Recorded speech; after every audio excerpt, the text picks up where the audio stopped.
ਤਾਂ ਸਾਡੇ ਸਿਰ ਤੇ ਯਾਰੋ, ਪਰ ਕਿਧਰ ਹੈ ਇਸ ਦੀ ਛਾਂ। ਇਨਸਾਨਾਂ ਦੇ ਨਾਮ ਗਵਾਚੇ, ਰਿਸ਼ਤਿਆਂ ਦਾ ਕੀ ਰੱਖੀਏ ਨਾ। ਇਨਸਾਨਾਂ ਦੇ ਨਾਮ ਗਵਾਚੇ, ਰਿਸ਼ਤਿਆਂ ਦਾ ਕੀ ਰੱਖੀਏ ਨਾ। ਦੁੱਖ ਤਾਂ ਸਾਡੇ ਸਿਰ ਤੇ ਯਾਰੋ, ਪਰ ਕਿਧਰ ਹੈ ਇਸ ਦੀ ਛਾਂ। ਇਨਸਾਨਾਂ ਦੇ ਨਾਮ ਗਵਾਚੇ, ਰਿਸ਼ਤਿਆਂ ਦਾ ਕੀ ਰੱਖੀਏ ਨਾ। ਇਨਸਾਨਾਂ ਦੇ ਨਾਮ ਗਵਾਚੇ, ਰਿਸ਼ਤਿਆਂ ਦਾ ਕੀ ਰੱਖੀਏ ਨਾ।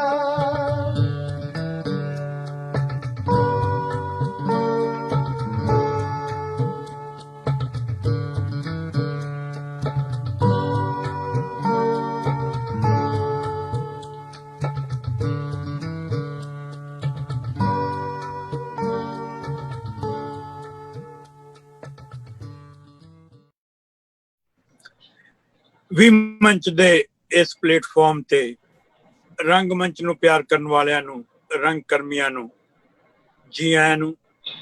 First international Punjabi online theatre festival ਦੇ ਵਿੱਚ ਰੰਗਮੰਚ ਸਦਾ ਜਿਉਂਦਾ ਰਹੇਗਾ, ਜਿਉਂਦਾ ਰਹਿੰਦਾ ਹੈ, ਕਿਉਂਕਿ ਸਿਰੜੀ ਰੰਗ ਕਰਮੀ ਜਿਹੜੇ ਨੇ ਉਹ ਇਹਦੇ ਲਈ ਜੋ ਤਰੱਦਦ ਕਰਦੇ ਨੇ। ਵੀ ਮੰਚ ਤੇ ਬੋਹੇਮੀਅਨਸ ਨੇ ਵੀ ਜਿਹੜਾ ਔਖੇ ਸਮੇਂ ਦੇ ਵਿੱਚ ਇਹ ਉਪਰਾਲਾ ਕਰਕੇ ਰੰਗਮੰਚ ਨੂੰ ਜਿਉਂਦਾ ਰੱਖਣ ਦਾ ਜਿਹੜਾ ਇਹ ਬੀੜਾ ਚੁੱਕਿਆ, ਉਹ ਰੰਗਮੰਚ ਦੇ ਵਿੱਚ ਇੱਕ ਨਵਾਂ ਇਤਿਹਾਸ ਲਿਖਣ ਵਾਲੀ ਗੱਲ ਹੈ। ਅੱਜ 34ਵੇਂ ਦਿਨ ਵਿੱਚ ਇਹ first international Punjabi online theatre festival ਜਿਹੜਾ ਉਹ ਪ੍ਰਵੇਸ਼ ਕਰ ਚੁੱਕਾ ਹੈ।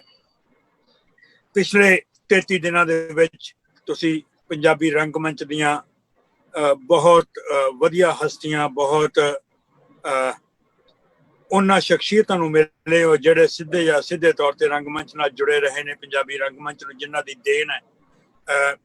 ਅੱਜ 34ਵੇਂ ਦਿਨ ਵਿੱਚ ਜਿੱਥੇ ਅਸੀਂ ਤੁਹਾਨੂੰ ਪੰਜਾਬ ਦੀ ਉਸ ਰੰਗਕਰਮੀ ਨਾਲ ਰੂਬਰੂ ਕਰਵਾਵਾਂਗੇ ਜਿਸ ਨੇ ਪਿਛਲੇ 16-17 ਸਾਲਾਂ ਤੋਂ ਰੰਗਮੰਚ ਦੇ ਵਿੱਚ ਬਕਾਇਦਾ ਇੱਕ ਸੋਚ ਲੈ ਕੇ ਕੰਮ ਕੀਤਾ ਹੈ। ਉਸ ਦੇ ਨਾਲ ਨਾਲ ਪੰਜਾਬ ਦੇ ਰੰਗਮੰਚ ਨਾਲ ਜੁੜੇ ਹੋਏ ਇੱਕ ਬਹੁਤ ਹੀ ਵਧੀਆ ਸ਼ਖਸੀਅਤ ਜਿਹੜੇ ਨੇ ਉਹ ਆਪਣੇ ਸੁਨਹਿਰੀ ਬੋਲ ਜਿਹੜੇ ਨੇ ਉਹ ਤੁਹਾਡੇ ਨਾਲ ਸਾਂਝੇ ਕਰਨਗੇ। ਇਸ ਤੋਂ ਪਹਿਲਾਂ ਕਿ ਆਪਾਂ ਸੁਨਹਿਰੀ ਬੋਲ ਵੱਲ ਵਧੀਏ, ਮੈਂ ਦਰਸ਼ਕਾਂ ਨੂੰ ਦੱਸ ਦੇਣਾ ਚਾਹੁੰਦਾ ਕਿ ਅਸੀਂ ਇਸ ਸਾਰੇ ਪ੍ਰੋਗਰਾਮ ਨੂੰ 4 ਹਿੱਸਿਆਂ ਦੇ ਵਿੱਚ ਵੰਡਿਆ ਹੋਇਆ। ਬਹੁਤ ਸਾਰੇ ਜਿਹੜੇ ਨੇ ਸਾਡੇ ਨਾਲ ਜਿਹੜੇ ਰੈਗੂਲਰ ਜੁੜ ਰਹੇ ਨੇ ਉਹਨਾਂ ਨੂੰ ਪਤਾ ਹੈ, ਪਰ ਜਿਹੜੇ ਨਵੇਂ ਸਾਡੇ ਦਰਸ਼ਕ ਅੱਜ ਸਾਡੇ ਨਾਲ ਸਾਂਝ ਪਾਉਣ ਆਏ ਨੇ ਉਹਨਾਂ ਦੀ ਜਾਣਕਾਰੀ ਲਈ ਇਹ ਦੱਸ ਦਈਏ ਕਿ 4 ਸੈਗਮੈਂਟ ਨੇ। ਪਹਿਲੇ ਸੈਗਮੈਂਟ ਦੇ ਵਿੱਚ ਸੁਨਹਿਰੀ ਬੋਲ, ਜਿਸ ਦੇ ਵਿੱਚ ਕੋਈ ਵੀ ਉਹ ਸ਼ਖਸੀਅਤ ਜਿਹੜੀ ਸਿੱਧੇ ਜਾਂ ਸਿੱਧੇ ਤੌਰ ਤੇ ਪੰਜਾਬੀ ਰੰਗਮੰਚ ਨਾਲ, ਪੰਜਾਬੀ ਲਿਟਰੇਚਰ ਨਾਲ ਜੁੜੀ ਹੋਈ ਹੈ, ਉਹ ਸੁਨਹਿਰੀ ਬੋਲਾਂ ਦੇ ਜ਼ਰੀਏ ਅੱਜ ਕੱਲ੍ਹ ਦੇ ਨੌਜਵਾਨਾਂ ਨੂੰ, ਨੌਜਵਾਨ ਰੰਗ ਕਰਮੀਆਂ ਨੂੰ ਉਤਸ਼ਾਹਿਤ ਕਰਦੀ ਹੈ। ਤੇ ਉਸ ਤੋਂ ਬਾਅਦ ਦੂਸਰਾ ਸੈਗਮੈਂਟ ਜਿਹੜਾ ਰੂਬਰੂ ਹੈ, ਜਿਸ ਦੇ ਵਿੱਚ ਅਸੀਂ ਜਿਹੜਾ ਰੰਗ ਕਰਮੀ ਅੱਜ ਦੇ ਪ੍ਰੋਗਰਾਮ ਦੇ ਵਿੱਚ ਹੈ ਉਸ ਨੂੰ ਤੁਹਾਡੇ ਰੂਬਰੂ ਕਰਦੇ ਹਾਂ। ਤੇ ਪੇਸ਼ੇ ਨਜ਼ਰ ਦੇ ਵਿੱਚ ਉਹ ਰੰਗ ਕਰਮੀ ਆਪਣੀ ਇੱਕ ਸੋਲੋ ਪਰਫਾਰਮੈਂਸ ਜਿਹੜੀ ਹੈ ਉਹ ਦਰਸ਼ਕਾਂ ਨਾਲ ਸਾਂਝੀ ਕਰਦਾ। ਤੇ ਫਿਰ ਚੌਥਾ ਜਿਹੜਾ ਸੈਗਮੈਂਟ ਹੈ ਉਹ ਹੈ ਚਰਚਾ, ਜਿਸ ਦੇ ਵਿੱਚ ਅਸੀਂ ਉਸ ਸੋਲੋ ਪਰਫਾਰਮੈਂਸ ਦੇ ਨਾਲ ਨਾਲ ਉਸ ਰੰਗ ਕਰਮੀ ਦੀ ਜੀਵਨ ਸ਼ੈਲੀ ਜਿਹੜੀ ਹੈ ਉਸ ਦੇ ਬਾਰੇ ਵੀ ਗੱਲਬਾਤ ਕਰਦੇ ਹਾਂ।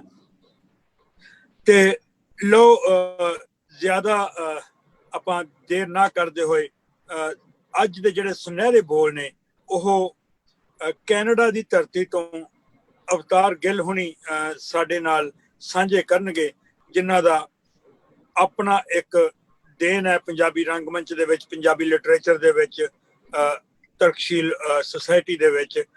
ਅਵਤਾਰ ਗਿੱਲ ਹੋਣੀ, ਆਓ ਪਹਿਲਾਂ ਆਪਾਂ ਸੁਨਹਿਰੇ ਬੋਲ ਜਿਹੜੇ ਨੇ ਉਹਨਾਂ ਨੂੰ ਆਪਾਂ ਦਰਸ਼ਕਾਂ ਨਾਲ ਸਾਂਝੇ ਕਰਦੇ ਹਾਂ।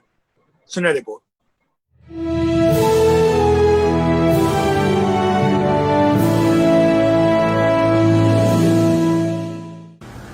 ਬੇਹਿੰਮਤੇ ਨੇ ਜਿਹੜੇ ਸ਼ਿਕਵਾ ਕਰਨ ਮੁਕੱਦਰਾਂ ਦਾ ਉੱਗਣ ਵਾਲੇ ਉੱਗ ਪੈਂਦੇ ਨੇ ਸੀਨਾ ਪਾੜ ਕੇ ਪੱਥਰਾਂ ਦਾ।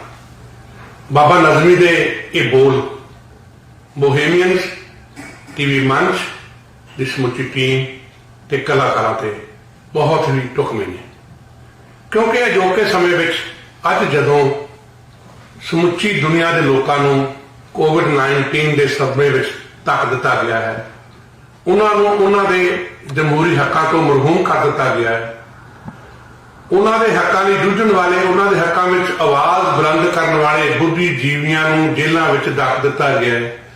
ਇੱਥੋਂ ਤੱਕ ਕਿ ਖਤਰਨਾਕ ਬਿਮਾਰੀਆਂ ਹੋ ਜਾਣ ਦੇ ਬਾਵਜੂਦ ਵੀ ਉਹਨਾਂ ਨੂੰ ਜੇਲ੍ਹਾਂ ਵਿੱਚ ਹੀ ਮਰਨ ਲਈ ਮਜਬੂਰ ਕਰ ਦਿੱਤਾ ਗਿਆ ਹੈ। ਤਾਂ ਅਜਿਹੇ ਸਮੇਂ ਪਹਿਲਾ ਇੰਟਰਨੈਸ਼ਨਲ ਆਨਲਾਈਨ ਪੰਜਾਬੀ ਥੀਏਟਰ ਸ਼ੁਰੂ ਕਰਨਾ, ਮੈਂ ਸਮਝਦਾ ਜਿੱਥੇ ਸ਼ਲਾਘਾਯੋਗ ਕਦਮ ਹੈ, ਉੱਥੇ ਇਹ ਜਿਉਂਦੇ ਤੇ ਜਾਗਦੇ ਹੋਣ ਦਾ ਇੱਕ ਸਬੂਤ ਹੈ। ਮੈਂ ਸਮੁੱਚੀ ਟੀਮ ਨੂੰ ਇੱਕ ਵਾਰ ਫੇਰ ਵਧਾਈ ਦੇ ਦਿਆਂ।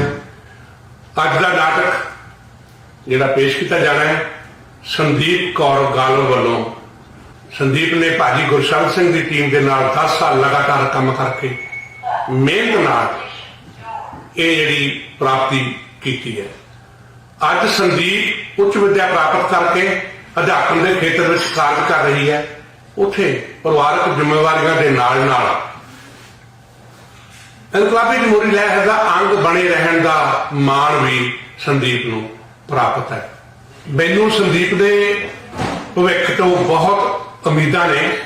ਮੈਂ ਆਸ ਕਰਦਾ ਕਿ ਸੰਦੀਪ ਇਸ ਤੋਂ ਵੀ ਵੱਧ ਬੁਲੰਦੀਆਂ ਨੂੰ ਛੂਹੇਗੀ ਤੇ ਮੈਂ ਇਸ ਗੱਲ ਲਈ ਮਾਣ ਮਹਿਸੂਸ ਕਰਦਾ ਕਿ ਮੈਨੂੰ ਵੀ ਅੱਜ ਇਸ ਮੰਚ ਤੇ ਕੁਝ ਸ਼ਬਦ ਕਹਿਣ ਦਾ ਮੌਕਾ ਮਿਲ ਰਿਹਾ ਹੈ।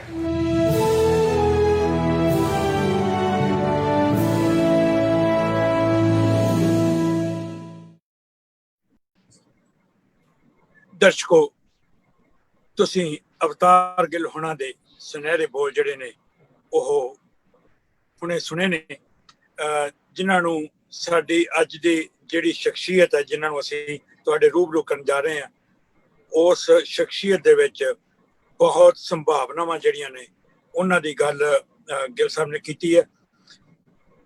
ਰੰਗਮੰਚ ਜਦੋਂ ਆਪਾਂ ਦੇਖਦੇ ਹਾਂ ਕਿ ਇੱਕ ਸਟੇਜ ਦੀ ਵਿਧਾ ਹੈ, ਇੱਕ ਚੌਥੀ ਦੀਵਾਰ ਜਿਹੜੀ ਹੈ, ਉਹਦੇ ਜ਼ਰੀਏ ਆਪਾਂ ਰੰਗਮੰਚ ਨੂੰ ਲੋਕਾਂ ਦੇ ਨਾਲ ਸਾਂਝਾ ਕਰਦੇ ਹਾਂ, ਦਰਸ਼ਕਾਂ ਦੇ ਨਾਲ ਸਾਂਝਾ ਕਰਦੇ ਹਾਂ। ਪਰ 20 ਮੰਚ ਦੇ ਇਸ ਪਲੇਟਫਾਰਮ ਦੇ ਉੱਤੇ ਰੰਗਮੰਚ ਦਾ ਦਾਇਰਾ ਜਿਹੜਾ ਉਹ ਇੰਨਾ ਵਿਸ਼ਾਲ ਹੋ ਗਿਆ ਕਿ ਸਰਹੱਦਾਂ ਜਿਹੜੀਆਂ ਨੇ ਉਹ ਟੁੱਟ ਚੁੱਕੀਆਂ ਨੇ। ਮੈਂ ਅਮਰੀਕਾ ਦੀ ਧਰਤੀ ਦੇ ਵਿੱਚ, ਨਿਊਯਾਰਕ ਦੇ ਵਿੱਚ ਬੈਠਾ ਤੁਹਾਡੇ ਸਾਹਮਣੇ ਆ, ਤੇ ਅਵਤਾਰ ਗਿੱਲ ਜੀ ਜਿਨ੍ਹਾਂ ਨੇ ਸਾਡੇ ਨਾਲ ਆਪਣੇ ਸੁਨਹਿਰੇ ਬੋਲ ਸਾਂਝੇ ਕੀਤੇ ਨੇ, ਉਹ ਕੈਨੇਡਾ ਦੀ ਧਰਤੀ ਤੋਂ ਸਨ। ਤੇ ਅੱਜ ਦੀ ਜਿਹੜੀ ਸ਼ਖਸੀਅਤ ਅਸੀਂ ਤੁਹਾਡੇ ਰੂਬਰੂ ਕਰਨ ਜਾ ਰਹੇ ਹਾਂ, ਉਹ ਨਕੋਦਰ ਪੰਜਾਬ ਦੀ ਧਰਤੀ ਤੋਂ ਨੇ। ਤੇ ਗੁਰਿੰਦਰ ਜੀ ਖੁਦ ਜਿਹੜੇ ਨੇ ਉਹ ਜਲੰਧਰ ਬੈਠੇ ਨੇ। ਇੰਨਾ ਨੇੜੇ ਤਕਨੀਕ ਨੇ ਸਾਨੂੰ ਕਰ ਦਿੱਤਾ ਹੈ। ਸੋਸ਼ਲ ਡਿਸਟੈਂਸ ਭਾਵੇਂ ਸਾਨੂੰ ਰੱਖਣਾ ਪੈ ਰਿਹਾ, ਪਰ ਤਕਨੀਕ ਜਿਹੜੀ ਹੈ ਉਹਨੇ ਸਾਨੂੰ ਇੱਕ ਦੂਜੇ ਦੇ ਹੋਰ ਨਜ਼ਦੀਕ ਕੀਤਾ। ਇਹ ਇੱਕ ਪਲੱਸ ਪੁਆਇੰਟ ਹੈ ਇਸ ਕਰੋਨਾ ਵਾਇਰਸ ਦਾ। ਲਓ, ਅੱਜ ਦੀ ਸ਼ਖਸੀਅਤ ਸੰਦੀਪ ਗਾਲਿਬ। ਸੰਦੀਪ ਗਾਲਿਬ ਦਾ ਸਫ਼ਰ ਜਿਹੜਾ ਹੈ ਉਹ ਅੱਜ ਤੋਂ 16-17 ਸਾਲ ਪਹਿਲਾਂ ਗੁਰਸ਼ਰਨ ਭਾਜੀ ਦੀ ਟੀਮ ਦੇ ਨਾਲ ਸ਼ੁਰੂ ਹੁੰਦਾ ਹੈ। ਪਰ ਰੰਗਮੰਚ ਜਾਂ ਸਾਹਿਤ ਸੰਦੀਪ ਨੂੰ ਉਹਦੇ ਘਰੋਂ ਮਿਲਦਾ ਹੈ। ਉਹਦੇ ਫਾਦਰ ਸਾਹਿਬ ਸਰਦਾਰ ਹਾਕਮ ਸਿੰਘ ਜੀ ਗਾਲਿਬ ਬਹੁਤ ਵਧੀਆ ਪੋਇਟ ਨੇ। ਆਪਾਂ ਸੰਦੀਪ ਬਾਰੇ ਗੱਲਾਂ ਸੰਦੀਪ ਤੋਂ ਹੀ ਸੁਣਦੇ ਹਾਂ। ਤੇ ਲਓ, ਸੰਦੀਪ ਕੌਰ ਗਾਲਿਬ। ਸੰਦੀਪ ਜੀ, ਸਤਿ ਸ੍ਰੀ ਅਕਾਲ। ਸਤਿ ਸ਼੍ਰੀ ਅਕਾਲ ਸਰ। ਸਤਿ ਸ਼੍ਰੀ ਅਕਾਲ ਪਵਨਦੀਪ ਜੀ, ਕੀ ਹਾਲ ਚਾਲ ਨੇ ਜੀ? ਬਹੁਤ ਵਧੀਆ। ਇਹ ਸਾਡਾ ਜਿਹੜਾ ਸੈਗਮੈਂਟ ਰੂਬਰੂ ਦਾ ਸੈਗਮੈਂਟ ਹੈ, ਆਓ ਆਪਾਂ ਜੁੜਦੇ ਹਾਂ ਰੂਬਰੂ ਦੇ ਜ਼ਰੀਏ ਸੰਦੀਪ ਕੌਰ ਗਾਲਿਬ ਨਾਲ।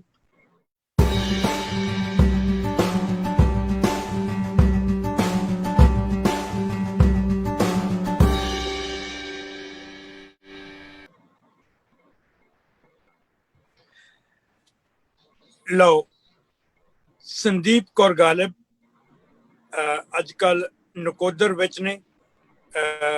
ਸੰਦੀਪ ਜੀ ਸਤਿ ਸ਼੍ਰੀ ਅਕਾਲ। ਸਤਿ ਸ਼੍ਰੀ ਅਕਾਲ ਪਵਨਦੀਪ ਜੀ, ਕੀ ਹਾਲ ਚਾਲ ਨੇ ਜੀ? ਬਹੁਤ ਅਹ ਵਧੀਆ ਸੰਦੀਪ ਜੀ, ਤੁਸੀਂ ਸੁਣਾਓ? ਬਹੁਤ ਵਧੀਆ, ਠੀਕ ਹੈ ਜੀ। ਪਵਨ ਜੀ, ਅਹ ਪਵਨ ਜੀ, ਪਹਿਲਾਂ ਤੇ ਮੈਂ ਸਾਰੇ ਦਰਸ਼ਕਾਂ ਦਾ ਔਰ ਸਭ ਤੋਂ ਪਹਿਲਾਂ ਵੀ ਮੰਚ ਦੀ ਸਾਰੀ ਟੀਮ ਦਾ ਤਹਿ ਦਿਲੋਂ ਬਹੁਤ ਬਹੁਤ ਧੰਨਵਾਦ ਕਰਦੀ ਹਾਂ ਤੇ ਵਧਾਈਆਂ ਵੀ ਦਿੰਦੀ ਹਾਂ ਕਿ ਪਹਿਲਾ ਫਸਟ ਇੰਟਰਨੈਸ਼ਨਲ ਜਿਹੜਾ ਫੈਸਟੀਵਲ ਚੱਲ ਰਿਹਾ ਤੇ ਮੈਨੂੰ ਉਹਦੇ 'ਚ ਸਥਾਨ ਮਿਲਿਆ ਹੈ, ਕੋਈ ਜਗ੍ਹਾ ਦਿੱਤੀ ਗਈ ਹੈ ਤੇ ਮੈਂ ਆਪਣਾ ਜਿਹੜੀ ਆ ਪਰਫਾਰਮੈਂਸ ਅੱਜ ਦਾ ਜਿਹੜੀ ਆਪਣਾ ਨਾਟਕ ਹੈ ਉਹ ਪੇਸ਼ ਕਰਾਂ। ਤੇ ਬੜੀ ਖੁਸ਼ੀ ਹੁੰਦੀ ਹੈ ਜਦੋਂ ਪਤਾ ਲੱਗਿਆ ਹੈ ਕਿ ਵੀ ਮੰਚ ਨੇ ਫਸਟ ਇੰਟਰਨੈਸ਼ਨਲ ਫੈਸਟੀਵਲ ਸ਼ੁਰੂ ਕੀਤਾ ਹੈ। ਜਦੋਂ ਹੁਣ ਸਾਰੀ ਦੁਨੀਆ ਦਾ ਇੱਕ ਕਿਸਮ ਦੀ ਖੜੋਤ ਵਿੱਚ ਆ ਗਈ ਸੀਗੀ ਤੇ ਲੱਗ ਰਿਹਾ ਸੀਗਾ ਕਿ ਰੰਗ ਕਰਮੀ ਹੁਣ ਕੀ ਕਰਨਗੇ, ਕਿਉਂਕਿ ਰੰਗ ਮੰਚ ਹੈ ਜਿਹੜਾ ਉਹ ਲਾਈਵ ਹੁੰਦਾ ਹੈ, ਸਾਹਮਣੇ ਦਰਸ਼ਕਾਂ ਦੇ ਨਾਲ ਆਈ ਕਾਂਟੈਕਟ ਦੇ ਵਿੱਚ ਅਸੀਂ ਕਰ ਸਕਦੇ ਹਾਂ। ਪਰ ਹੁਣ ਮਹਿਸੂਸ ਹੁੰਦਾ ਸੀਗਾ ਕਿ ਰੰਗ ਕਰਮੀ ਬਾਹਰ ਨਹੀਂ ਨਿਕਲ ਸਕਦੀ, ਈਵਨ ਸਾਰੀ ਦੁਨੀਆ ਨਹੀਂ ਬਾਹਰ ਨਿਕਲ ਸਕਦੀ, ਪਰ ਹੁਣ ਕੀਤਾ ਕੀ ਜਾਵੇ। ਤੇ ਇੱਕਦਮ ਪਤਾ ਲੱਗਿਆ ਕਿ 20 ਮੰਚ ਸਟਾਰਟ ਹੋਇਆ ਤੇ ਤਹਿ ਦਿਲੋਂ ਇੰਨੀ ਖੁਸ਼ੀ ਹੋਈ ਕਿ ਹੁਣ ਦਰਸ਼ਕਾਂ ਦੇ ਨਹੀਂ ਮਤਲਬ ਆਪਣੇ ਇਲਾਕੇ ਦੇ ਜਾਂ ਆਪਣੇ ਦੇਸ਼ ਦੇ ਦਰਸ਼ਕਾਂ ਨਾਲ ਨਹੀਂ ਹੈ, ਪੂਰੇ ਦੁਨੀਆ ਦੇ ਦਰਸ਼ਕਾਂ ਦੇ ਨਾਲ ਅਸੀਂ ਲਾਈਵ ਹੋਵਾਂਗੇ, ਸਾਹਮਣੇ ਹੋਵਾਂਗੇ ਤੇ ਬਹੁਤ ਬਹੁਤ ਸ਼ੁਕਰੀਆ ਵੀ ਮੰਚ ਦਾ। ਬਿਲਕੁਲ ਬਿਲਕੁਲ ਸੰਦੀਪ ਜੀ, ਸਾਡੇ ਨਾਲ ਕਾਫੀ ਜਿਹੜੀਆਂ ਰੰਗਮੰਚ ਦੀਆਂ ਸ਼ਖਸੀਅਤਾਂ ਨੇ ਉਹ ਜੁੜ ਚੁੱਕੀਆਂ ਨੇ। ਬਲਜਿੰਦਰ ਸਿੰਘ ਜੀ ਲਹਿਣਾ ਜਿਹੜੇ ਕੈਨੇਡਾ ਤੋਂ ਨੇ, ਉਹ ਸਾਡੇ ਨਾਲ ਜੁੜ ਚੁੱਕੇ ਨੇ। ਹਰੀਸ਼ ਖੁਰਾਣਾ ਜੀ, ਬਲਕਾਰ ਸਿੱਧੂ ਜੀ, SP ਅਰੋੜਾ ਜੀ, ਇੰਦਰਜੀਤ ਸਿੰਘ ਭਾਟੀਆ ਜੀ, ਅਨੀਤਾ ਸ਼ਬਦੀਸ਼ ਉਹ ਵੀ ਸਾਡੇ ਨਾਲ ਜੁੜ ਚੁੱਕੇ ਨੇ। ਭੁਪਿੰਦਰ ਉਤਰੇਜਾ ਜੀ, ਧੀਰਜ ਸ਼ਰਮਾ ਜੀ, ਹਰਮੀਤ ਸਿੰਘ ਜੀ, ਬਲਜੀਤ ਬੱਲੀ, ਲੱਖਾ ਲਹਿਰੀ, ਬਹੁਤ ਹੋਰ ਵੀ, ਹਰਮੀਤ ਸਿੰਘ ਜੀ, ਕਾਫੀ ਜਿਹੜੇ ਨੇ ਪੰਜਾਬੀ ਰੰਗਮੰਚ ਨੂੰ ਪਿਆਰ ਕਰਨ ਵਾਲੇ ਉਹ ਸਾਡੇ ਨਾਲ ਜੁੜ ਚੁੱਕੇ ਨੇ। ਸੰਦੀਪ ਜੀ, ਤੁਸੀਂ ਪੰਜਾਬੀ ਰੰਗਮੰਚ ਦੇ ਵਿੱਚ ਤੁਹਾਡਾ ਆਉਣ ਦਾ ਜਿਹੜਾ ਸਬਬ ਹੈ ਉਹ ਕਿਸ ਤਰ੍ਹਾਂ ਬਣਿਆ? ਪਵਨ ਜੀ, ਜਿਵੇਂ ਤੁਸੀਂ ਪਹਿਲਾਂ ਹੀ ਦੱਸਿਆ ਸੀਗਾ ਕਿ ਪੰਜਾਬੀ ਸਾਹਿਤ ਦੀ ਜਿਹੜੀ ਗੁੜਤੀ ਆ ਉਹ ਮੇਰੇ ਪਰਿਵਾਰ ਦੀ ਹੈ। ਮੇਰੇ ਫਾਦਰ ਸਾਹਿਬ ਸਾਹਿਤ ਦੀ ਦੁਨੀਆ ਦੇ ਵਿੱਚ ਕਦਮ ਰੱਖ ਚੁੱਕੇ ਸੀ। ਉਹਨਾਂ ਦੀਆਂ 5-6 ਕਿਤਾਬਾਂ ਵੀ ਆ ਚੁੱਕੀਆਂ, ਨਾਵਲ ਆ ਚੁੱਕੇ ਨੇ ਤੇ ਨਾਲ ਦੀ ਨਾਲ ਉਹ ਜਮਹੂਰੀ ਲਹਿਰ ਦੇ ਵਿੱਚ ਕੰਮ ਵੀ ਕਰਦੇ ਸੀਗੇ।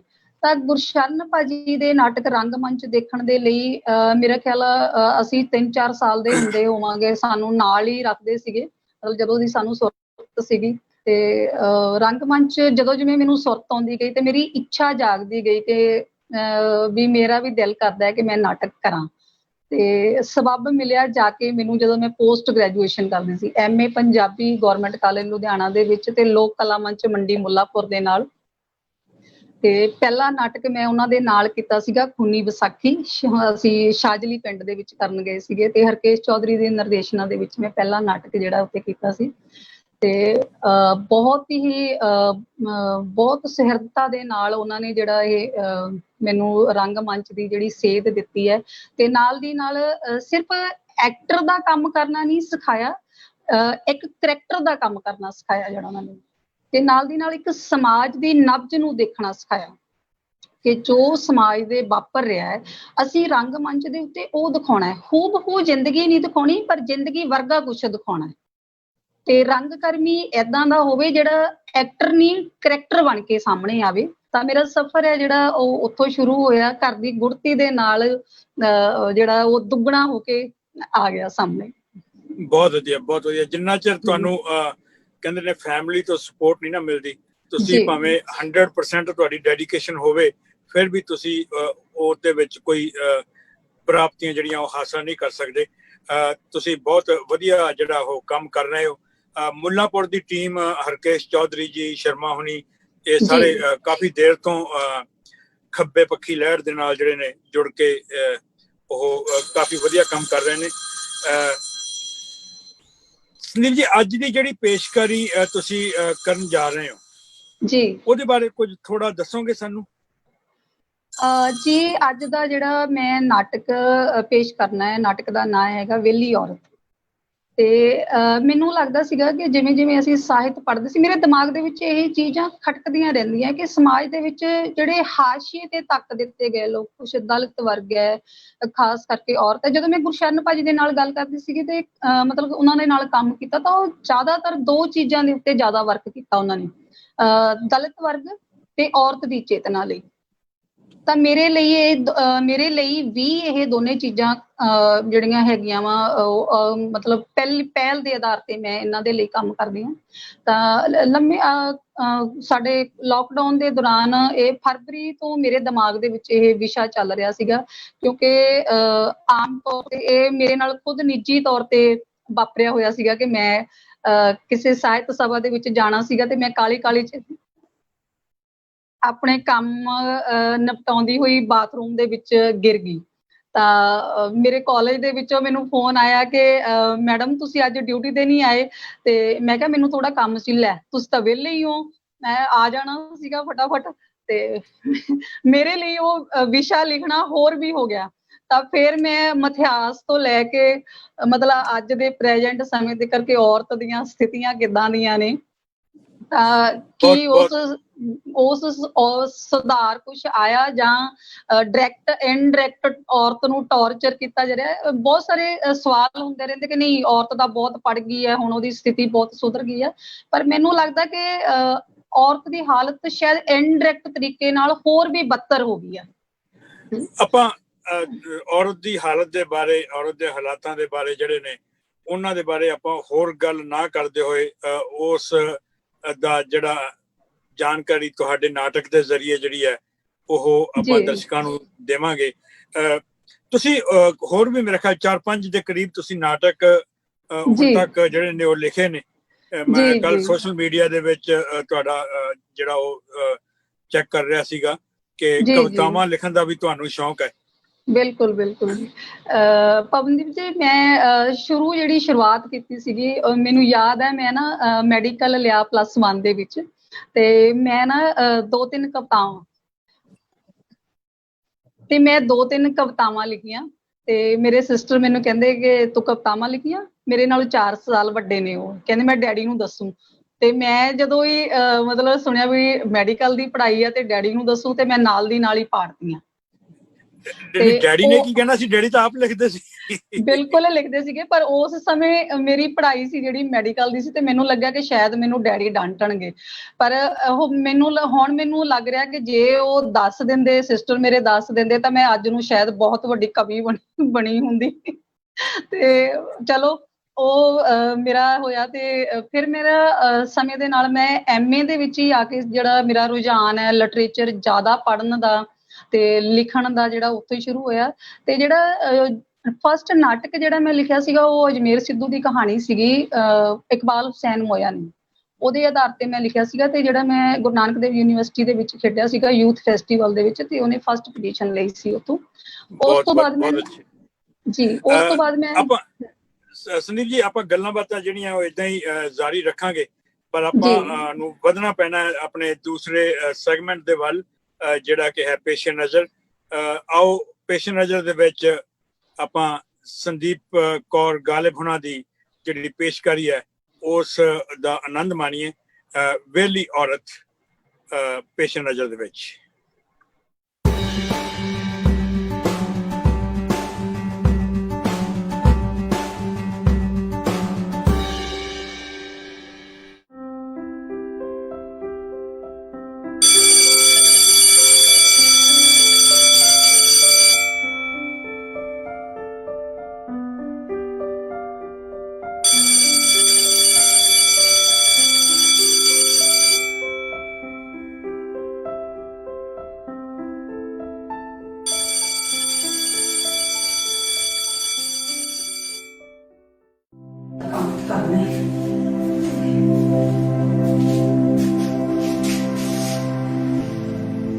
दीपू पुत्र,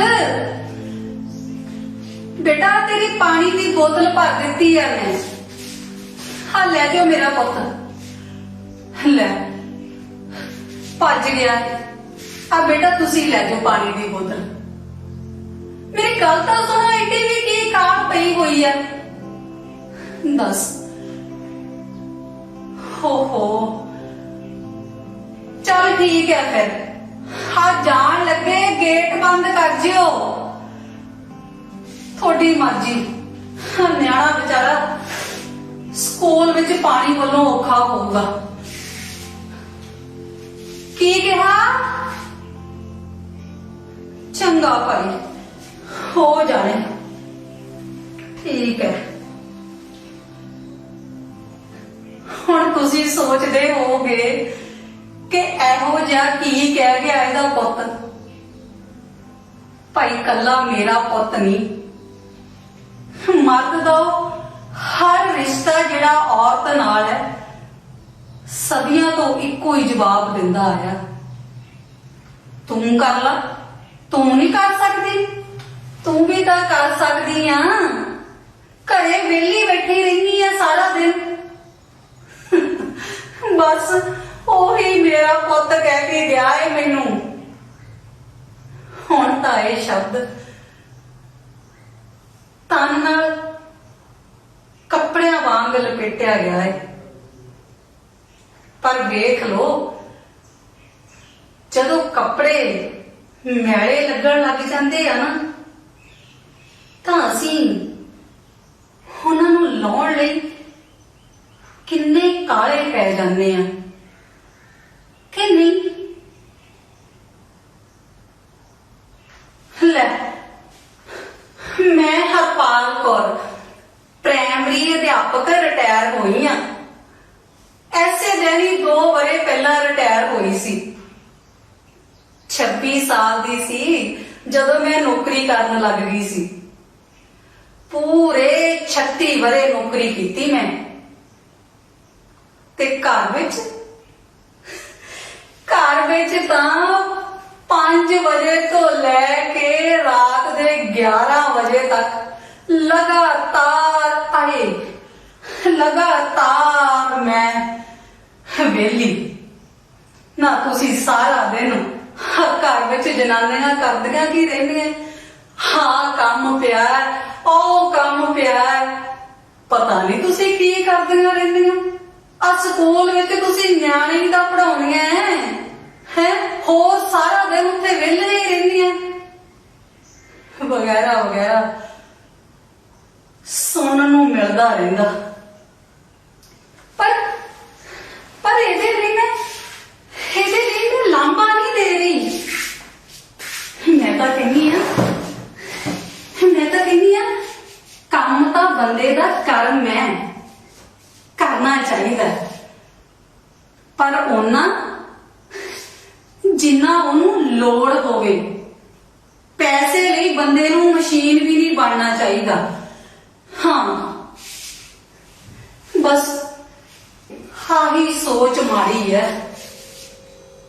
हाँ लोग कहते असी तो भाई बाली गां वधू हो गए मैनू तो पता नहीं आ केड़ा गां वधू वाला फार्मूला ला लिया इन्होंने है आ पाटे जे कपड़े पाके अध नंगे जे शरीर रख के है आ ना किसी दी कोई समझ आउंदी ना कोई बड़े छोटे दा लो लिहाज ना बोलण विच कोई लियाकत है आ पता नहीं की एक दूजे नूं या करदे रहिंदे हैं कोई मिठा संगीत होवे कोई गाउण बजाण होवे रूह खुश होवे आ एक पता नहीं केड़ा खड़े जे वाला गाउंदा पिया सी मैं तां भाई देख के ओनू ही डर गई पता नहीं की लगा यो यो यो यो यो यो मैं क्या पता नहीं की जाए बड़े नूं कमल छुट गया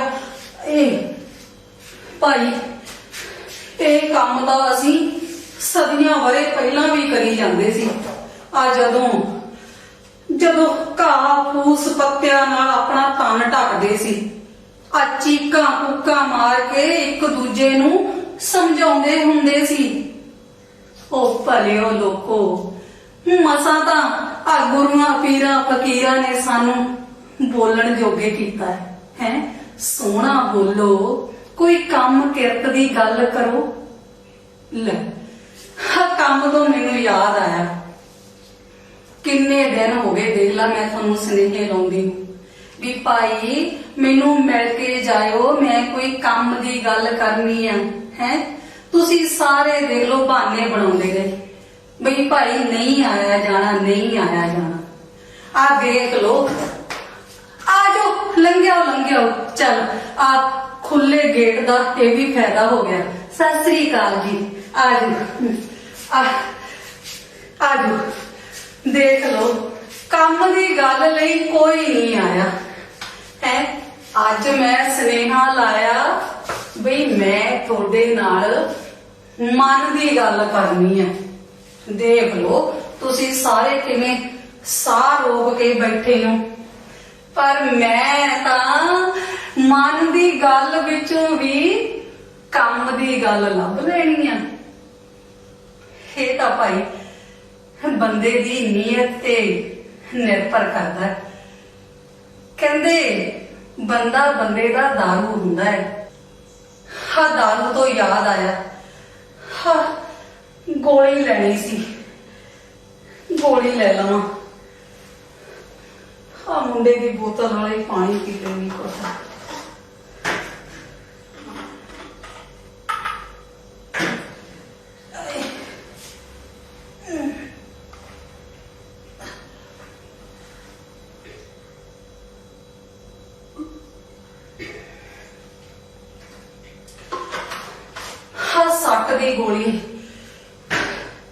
ਸੱਟ ਦੀ ਗੋਲੀ ਖਾ ਕੇ ਹਟੀ ਆ। ਹੁਣ ਤੁਸੀਂ ਪੁੱਛੋਗੇ ਵੀ ਆ ਸੱਟ ਕਿਵੇਂ ਵੱਜ ਗਈ ਸੀ। ਆ ਭਾਈ, ਆ ਸਵੇਰੇ ਸਵੇਰੇ ਨਾ ਆ ਇੰਨੀ ਭੱਜ ਦੌੜ ਲੱਗੀ ਹੁੰਦੀ ਹੈ। ਆ ਸਵੇਰੇ ਘਰ ਘੱਟ ਤੇ ਸਬਜ਼ੀ ਮੰਡੀ ਜ਼ਿਆਦਾ ਲੱਗਦਾ ਹੁੰਦਾ ਹੈ। ਆ ਕੋਈ ਇਧਰੋਂ ਆਵਾਜ਼ਾਂ ਮਾਰਦਾ, ਕੋਈ ਉਧਰੋਂ ਆਵਾਜ਼ਾਂ ਮਾਰਦਾ। ਆ ਬਾਥਰੂਮ ਵਿੱਚ ਕਾਰ ਨਾਲ ਬਾਲਟੀ ਲੈ ਕੇ ਡਿੱਗ ਪਈ ਸੀ। ਹੁਣ ਬਸ ਐਸੇ ਬੈੱਡ ਤੇ ਬੈਠੀ ਰਹਿੰਦੀ ਆ, ਕਦੇ ਪੈ ਜਾਨੀ ਆ ਤੇ ਕਿਤੇ ਉੱਠ ਕੇ ਬਹਿ ਜਾਨੀ ਆ। ਹੁਣ ਮੈਂ ਦੇਖਣ ਨੂੰ ਨਰੋਲ ਵੇਲੀ ਲੱਗਦੀ ਆ। ਪਰ ਮੈਂ ਸੋਚਦੀ ਆ ਬਈ ਕਿਸ ਸਦੀ ਵਿੱਚ ਔਰਤ ਵੇਲੀ ਗਈ। ਦਿਨ ਰਾਤ ਤਨੋਂ ਮਨੋਂ ਕਦੇ ਉਹਨੂੰ ਵੇਲ ਮਿਲੀ ਨਾ। ਸਾਰੇ ਦਿਨ ਦੀ ਮਿਹਨਤ ਤੋਂ ਬਾਅਦ ਰਾਤ ਦਾ ਡਰ ਨੂੰ ਦਿਨ ਦੇ ਛਪਾ ਨਾਲ ਹੀ ਸ਼ੁਰੂ ਹੋ ਜਾਂਦਾ।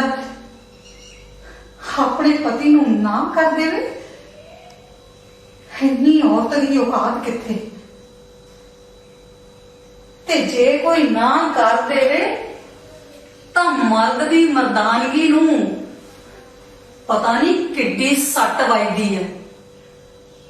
ਮੈਨੂੰ ਤਾਂ ਕਦੇ ਕਦੇ ਲੱਗਦਾ ਆ ਰਾਮ ਨੇ ਵੀ ਨਾ ਸੀਤਾ ਨੂੰ ਕਿਹਾ ਹੋਣਾ ਵੀ ਤੂੰ ਇੱਥੇ ਵਿਹਲੀ ਨੇ ਮਹਿਲ 'ਚ ਕੀ ਕਰਨਾ, ਚੱਲ ਸਾਡੇ ਨਾਲ, ਸਾਡੀ ਸੇਵਾ ਕਰਿਆ ਕਰੀ ਉੱਥੇ। ਤੇ ਭਾਈ ਕੀਤੀ ਵੀ ਹੋ ਤੇ ਮਿਲਿਆ ਕੀ, ਹਕੇ ਕਰੇ ਕੋਈ ਤੇ ਭਰੇ ਕੋਈ। ਮੈਂ ਕਦੇ ਕਦੇ ਸੋਚਦੀ ਹਾਂ ਇਹਦੇ ਲਈ ਵੀ ਅਸੀਂ ਆਪ ਹੀ ਜ਼ਿੰਮੇਵਾਰ ਹਾਂ।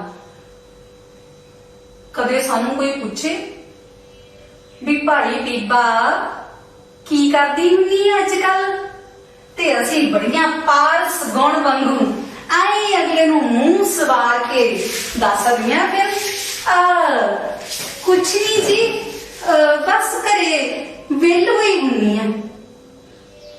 ਵਿਹਲ ਹੋਈ ਹੁੰਨੀ ਇਹ ਸ਼ਬਦ ਅਸੀਂ ਖੁਦ ਪਰੋਸਿਆ ਤੇ ਹੁਣ ਅਗਲੇ ਚਟਕਾਰੇ ਲੈ ਰਹੇ ਆ। ਫਿਰ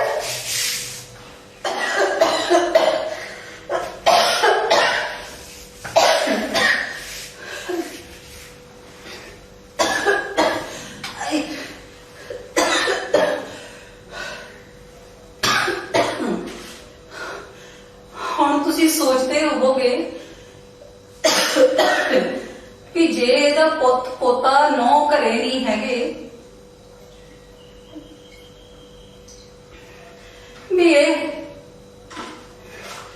ਪਾਣੀ ਪੀਣ ਲਈ ਆਪਦੇ ਪਤੀ ਨੂੰ ਵੀ ਤਾਂ ਬੁਲਾ ਸਕਦੀ ਹੈ। ਬਸ ਇੱਥੋਂ ਹੀ ਤਾਂ ਕਹਾਣੀ ਸ਼ੁਰੂ ਹੁੰਦੀ ਹੈ। ਸਾਡਾ ਨਵਾਂ ਵਿਆਹ ਹੋਇਆ ਸੀ ਤੇ ਮੈਨੂੰ ਬਾਜ਼ਾਰ ਘੁਮਾਉਣ ਲਈ ਲੈ ਗਈ। ਬਾਜ਼ਾਰ ਕਾਫੀ ਦੂਰ ਸੀ ਤੇ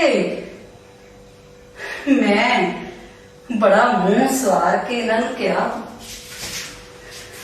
ਮੈਂ ਕਿਹਾ ਜੀ ਬਾਜ਼ਾਰ ਇੱਥੋਂ ਲੱਗਦਾ ਕਾਫੀ ਦੂਰ ਹੈ, ਕਿਉਂ ਨਾ ਆਪਾਂ ਰਿਕਸ਼ਾ ਕਰਵਾ ਲਈਏ। ਕੀ ਲੋੜ ਹੈ ਰਿਕਸ਼ਾ ਕਰਾਉਣ ਦੀ, ਆਪਾਂ ਤੁਰ ਕੇ ਚੱਲਦੇ ਹਾਂ।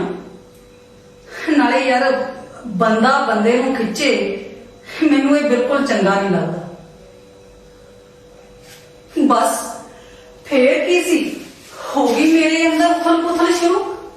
ਇਹ ਕੰਜੂਸ ਹੈ, ਇਹ ਬੇਦਰਦ ਹੈ, ਇਹ ਖਿਆਲੀ ਹੈ, ਇਹਨੂੰ ਮੇਰੇ ਤੇ ਤਰਸ ਨਹੀਂ ਆਉਂਦਾ। ਬਾਹਰ ਦੀ ਗਰਮੀ ਨਾਲੋਂ ਵੱਧ ਮੇਰੇ ਅੰਦਰ ਗਰਮੀ ਮਚ ਰਹੀ ਸੀ। ਬਸ ਫਿਰ ਹੋਣਾ ਕੀ ਸੀ, ਜਿਵੇਂ ਆਮ ਪਤੀ ਪਤਨੀਆਂ ਦੇ ਵਿੱਚ ਹੁੰਦਾ, ਬਾਜ਼ਾਰ ਗਏ ਜਿਵੇਂ ਬਾਕੀ ਲੜਕੇ ਆਉਂਦੇ ਆ, ਅਸੀਂ ਵੀ ਖਾਲੀ ਹੱਥ ਰਿਕਸ਼ਾ ਲੈਣ ਪਿੱਛੇ ਲੜ ਕੇ ਘਰ ਵਾਪਸ ਆ ਗਏ। ਪਰ ਭਲਾ ਹੋਵੇ ਇਸ ਬੰਦੇ ਦਾ ਜਿਹਨੇ ਮੈਨੂੰ ਆਤਮ ਨਿਰਭਰ ਬਣਾਇਆ। ਆਕੜ ਚ ਸਹੀ, ਪਰ ਜ਼ਿੰਦਗੀ ਹੋਣ ਦੇ ਮੈਨੂੰ ਅਰਥ ਪਤਾ ਲੱਗੇ, ਆਪੇ ਦਾ ਮਤਲਬ ਪਤਾ ਲੱਗਾ। ਯਤਨ ਸ਼ਬਦ ਤਾਂ ਮੈਂ ਹਥੇਲੀ ਤੇ ਲਿਖ ਲਿਆ ਸੀ। ਇੱਕ ਰਾਜ ਦੀ ਗੱਲ ਦੱਸਾਂ ਤੁਹਾਨੂੰ, ਜਦੋਂ ਕਿਸੇ ਤੋਂ ਉਮੀਦਾਂ ਖਾਹਿਸ਼ਾਂ ਪੂਰੀਆਂ ਕਰਾਉਣੀਆਂ ਹੋਣ, ਪਤਾ ਕੀ ਕਰਨਾ ਪੈਂਦਾ? ਤੁਸੀਂ ਦੱਸੋ ਤਾਂ ਕੀ ਕਰਨਾ ਪੈਂਦਾ? ਚਲੋ ਤੁਸੀਂ ਲਿਖ ਕੇ ਭੇਜੋ ਤੇ ਮੈਂ ਤੁਹਾਨੂੰ ਦੱਸਦੀ ਹਾਂ ਕੀ ਕਰਨਾ ਪੈਂਦਾ।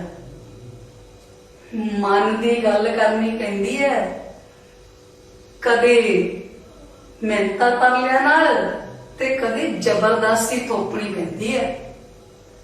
ਪਰ ਮੈਂ ਏਦਾਂ ਕਦੇ ਨਹੀਂ ਕੀਤਾ ਨਾ, ਮੈਂ ਆਪਣੀਆਂ ਮਨ ਮਰਜ਼ੀਆਂ ਕਦੇ ਨਹੀਂ ਚਲਾਈਆਂ। ਮੈਂ ਹਮੇਸ਼ਾ ਆਤਮ ਨਿਰਭਰਤਾ ਤੇ ਵਿਸ਼ਵਾਸ ਕੀਤਾ ਹੈ। ਹੁਣ ਤੁਸੀਂ ਕਹੋਗੇ ਬਈ ਜੇ ਬੰਦੇ ਨੇ ਆਤਮ ਨਿਰਭਰ ਹੀ ਰਹਿਣਾ ਹੈ, ਫਿਰ ਇਹ ਪਰਿਵਾਰ, ਸ਼ਰੀਕਾ, ਇਹ ਸਮਾਜ, ਇਹ ਰਿਸ਼ਤੇ ਨਾਤੇ ਕਾਹਦੇ ਲਈ? ਇਹ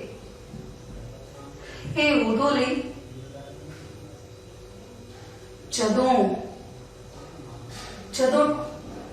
ਜਦੋਂ ਤੁਸੀਂ ਢਹਿ ਢੇਰੀ ਹੋ ਜਾਓ। ਬੰਦੇ ਨੂੰ ਚਾਰ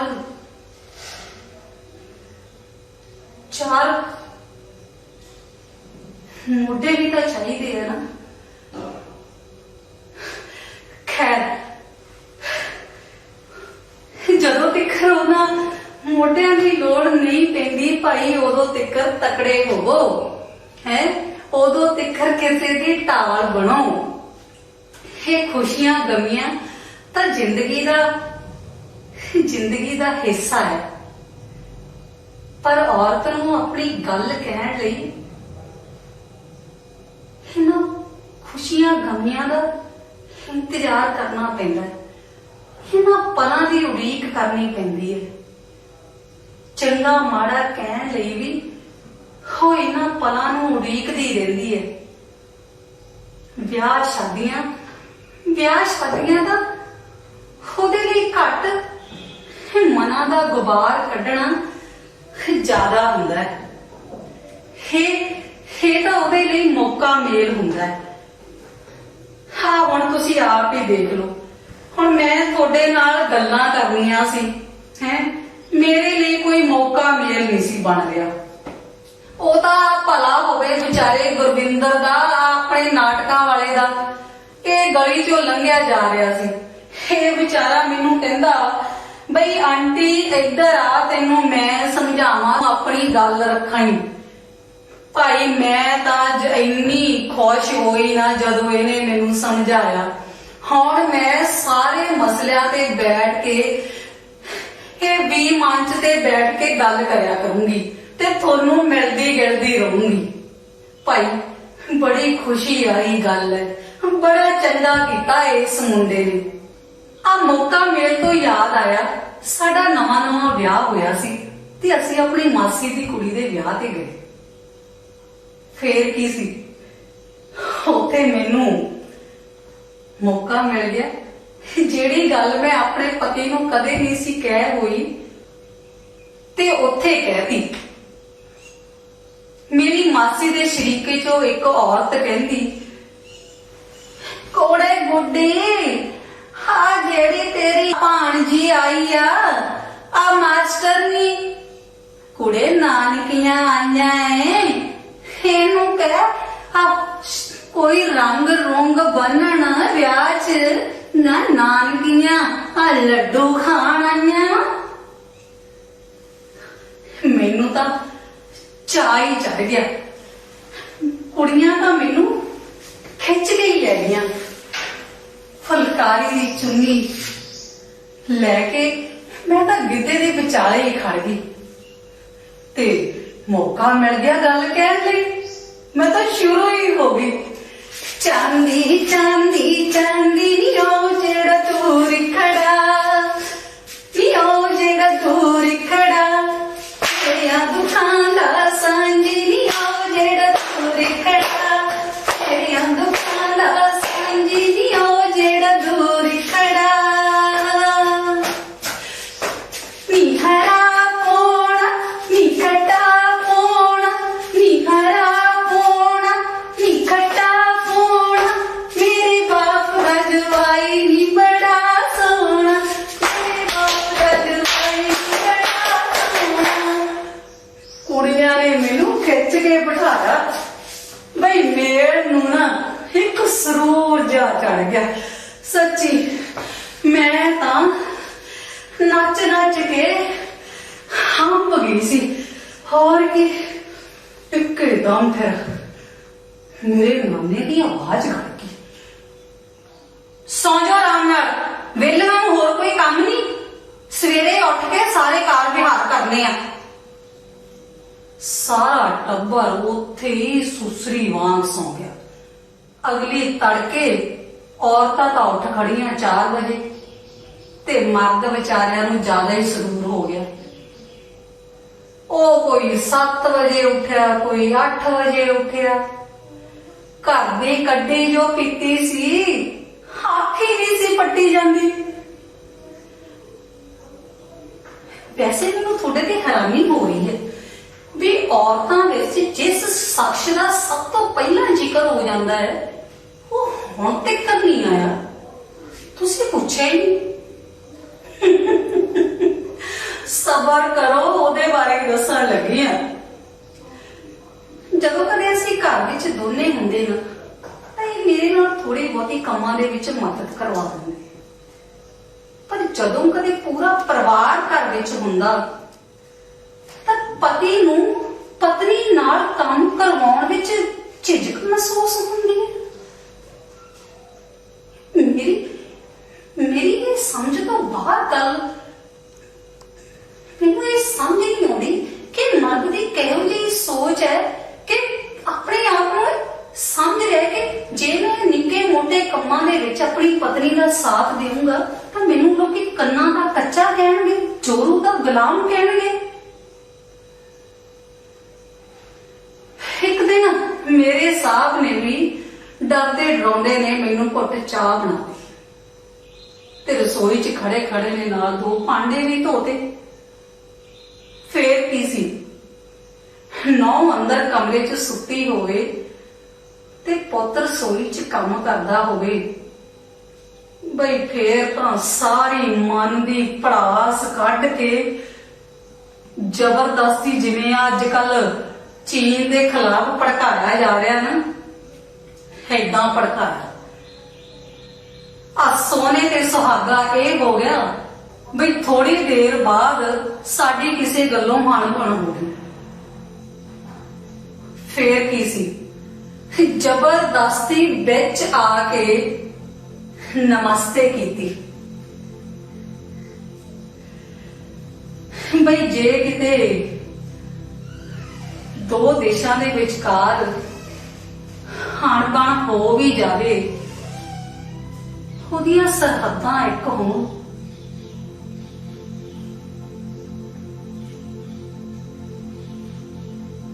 ਇਹਦਾ ਮਤਲਬ ਪਹਿਲਾਂ ਤਾਂ ਉਹ ਇੱਕੋ ਹੀ ਸੀ ਨਾ, ਫਿਰ ਇਹ ਕੌਣ ਹੈ ਜਿਹੜਾ ਉਹਨਾਂ ਨੂੰ ਜੁੜਨ ਨਹੀਂ ਦਿੰਦਾ? ਨਾ ਤੂੰ ਇੱਥੇ ਮੌਜ ਨਾਲ ਪਈ ਰਹੀ ਹੈ। ਉਹਨੇ ਉੱਠ ਕੇ ਸਵੇਰੇ ਚਾਹ ਬਣਾਈ, ਤੈਨੂੰ ਲਿਆ ਕੇ ਫੜਾਈ, ਭਾਂਡੇ ਵੀ ਮਾਂਜੇ, ਨਾ ਹੋਰ ਤੇਰੇ ਵਾਸਤੇ ਕੀ ਕਰਦੇ ਨੇ? ਉਸ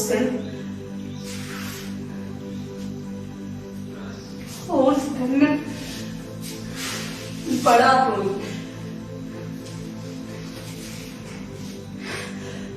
ਬੜਾ ਤੜਫੀ।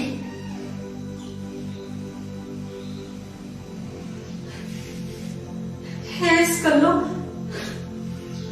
ਤੇ ਵਾਹ ਨਹੀਂ ਔਰਤੇ ਆਪਣੀ ਹੀ ਜਾਤ ਵਿਰੋਧੀ,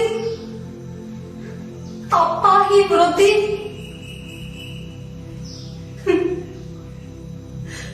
ਆਪਾ ਹੀ ਵਿਰੋਧੀ ਕਰ ਲਿਆ। ਪਰ ਜੇ ਬੰਦਾ ਕਹੇ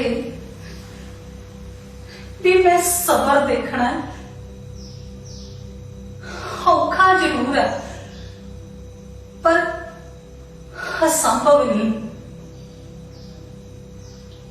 ਪਰ ਇਹ ਸਬਰ ਮੈਂ ਵੀ ਨਾ ਕਰ ਸਕੀ, ਅੱਗੋਂ ਮੈਂ ਵੀ ਭੜਕ ਗਈ। ਤੇਰ ਮੇਰ ਸ਼ੁਰੂ ਹੋ ਗਈ। ਦੋਨਾਂ ਦੇਸ਼ਾਂ ਵਿਚਕਾਰ ਤਾਨਿਆਂ ਮੇੜਿਆਂ ਦੀ ਅੱਗ ਵਰਸਣ ਲੱਗ ਪਈ। ਲੋਕ ਪਰੇਸ਼ਾਨ ਹੋ ਗਏ ਤੇ ਇੱਕ ਦਿਨ ਮੈਨੂੰ ਕਹਿੰਦਾ, ਮਮਾ ਤੁਸੀਂ ਤੇ ਪਾਪਾ ਲੜਦੇ ਹੀ ਰਹਿੰਦੇ ਹੋ, ਮੈਂ ਨਾ ਇੱਕ ਦਿਨ ਘਰ ਛੱਡ ਕੇ ਚਲਾ ਜਾਣਾ ਤੇ ਫਿਰ ਕਦੇ ਨਹੀਂ ਵਾਪਸ ਆਉਣਾ। ਮੇਰੀ ਜਾਨ ਨਿਕਲ ਗਈ। ਜੇ ਇਹ ਘਰੋਂ ਚਲਾ ਗਿਆ ਤਾਂ ਅਸੀਂ ਇਕੱਲੇ ਕੀ ਕਰਾਂਗੇ? ਸਾਡੇ ਕੋਲੇ ਕੀ ਰਹਿ ਜੂਗਾ?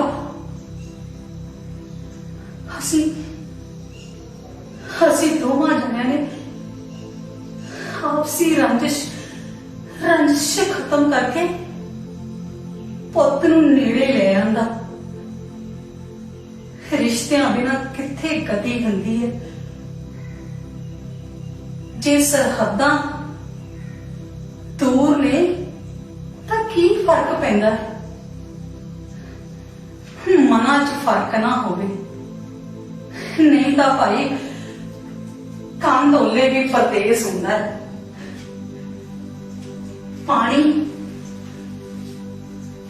ਪਾਣੀ ਜਿੰਨਾ ਮਰਜੀ ਗੰਦਲਾ ਹੋਵੇ,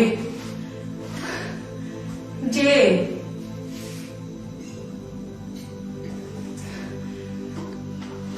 ਪੀਤਾ ਨਾ ਜਾਊ, ਅੱਗ ਤਾਂ ਬੁਝਾ ਹੀ ਦਊਗਾ।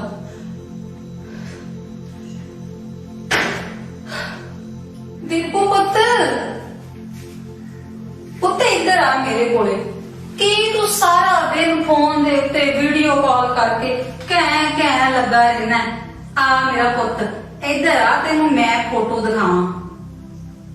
ਆ ਮੇਰਾ ਪੁੱਤ, ਹਾਂ ਦੇਖੀ ਮੇਰਾ ਪੁੱਤ ਕਿੰਨੀ ਸੋਹਣੀ ਫੋਟੋ। ਸੋਹਣੀ? ਹਾਂ ਦੇਖ ਪੁੱਤ, ਹਾਂ ਦੇਖੀ ਇਸ ਫੋਟੋ ਦੇ ਵਿੱਚ ਦੇਖ ਸਾਡਾ ਦੇਸ਼ ਕਿੰਨਾ ਗਰੀਬ ਹੈ ਪੁੱਤ। ਦੇਖ ਭੁੱਖ ਨਾਲ ਬੱਚਾ ਪਿੰਜਰ ਹੋਇਆ ਪਿਆ ਤੇ ਆ ਪਿੱਛੇ ਬੈਠੀ ਹੈ ਹਮ ਖਾਣ ਲਈ ਕਿਵੇਂ ਅੱਖਾਂ ਗੱਡੀ ਬੈਠੀ। ਤੇ ਆ ਦੇਖ ਪੁੱਤ, ਹਾਂ ਵੀਡੀਓ ਦੇਖੀ ਕਿਵੇਂ ਬੁੱਢੇ ਬਾਪੂ ਦੇ ਗਲ ਦੇ ਵਿੱਚ ਸੰਗਲ ਪਾ ਕੇ ਉਹਨੂੰ ਧੂ ਰਹੇ। ਹਾਂ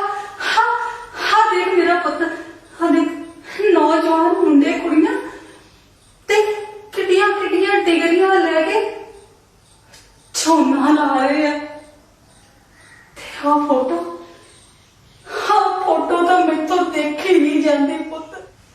ਇੱਕ ਗਰੀਬ ਔਰਤ ਨੇ ਸੜਕ ਤੇ ਬੱਚੇ ਨੂੰ ਜਨਮ ਦੇਤਾ।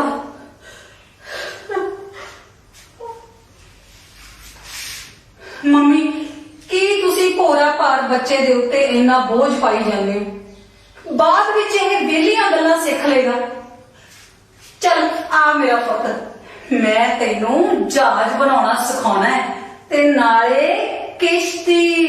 ਚੱਲ ਆ ਮੇਰਾ ਪੁੱਤ, ਤੇ ਤੁਸੀਂ ਮੰਮੀ ਬੈਠੋ ਆਰਾਮ ਨਾਲ ਇੱਥੇ। ਬਾਅਦ ਵਿੱਚ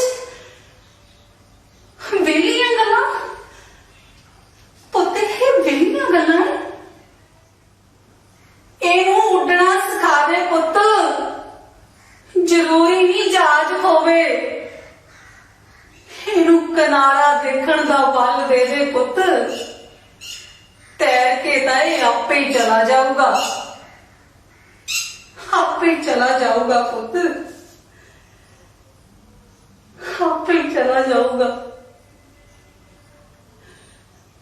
ਮੈਂ ਅੱਜ ਤੁਹਾਨੂੰ ਪੁੱਛਦੀ ਆ, ਤੁਹਾਨੂੰ ਹੀ ਨਹੀਂ ਬਲਕਿ ਸਾਰਿਆਂ ਨੂੰ ਪੁੱਛਦੀ ਆ ਕਿ ਔਰਤ ਕਿਸ ਸਮੇਂ ਵਿਹਲੀ ਹੁੰਦੀ ਹੈ?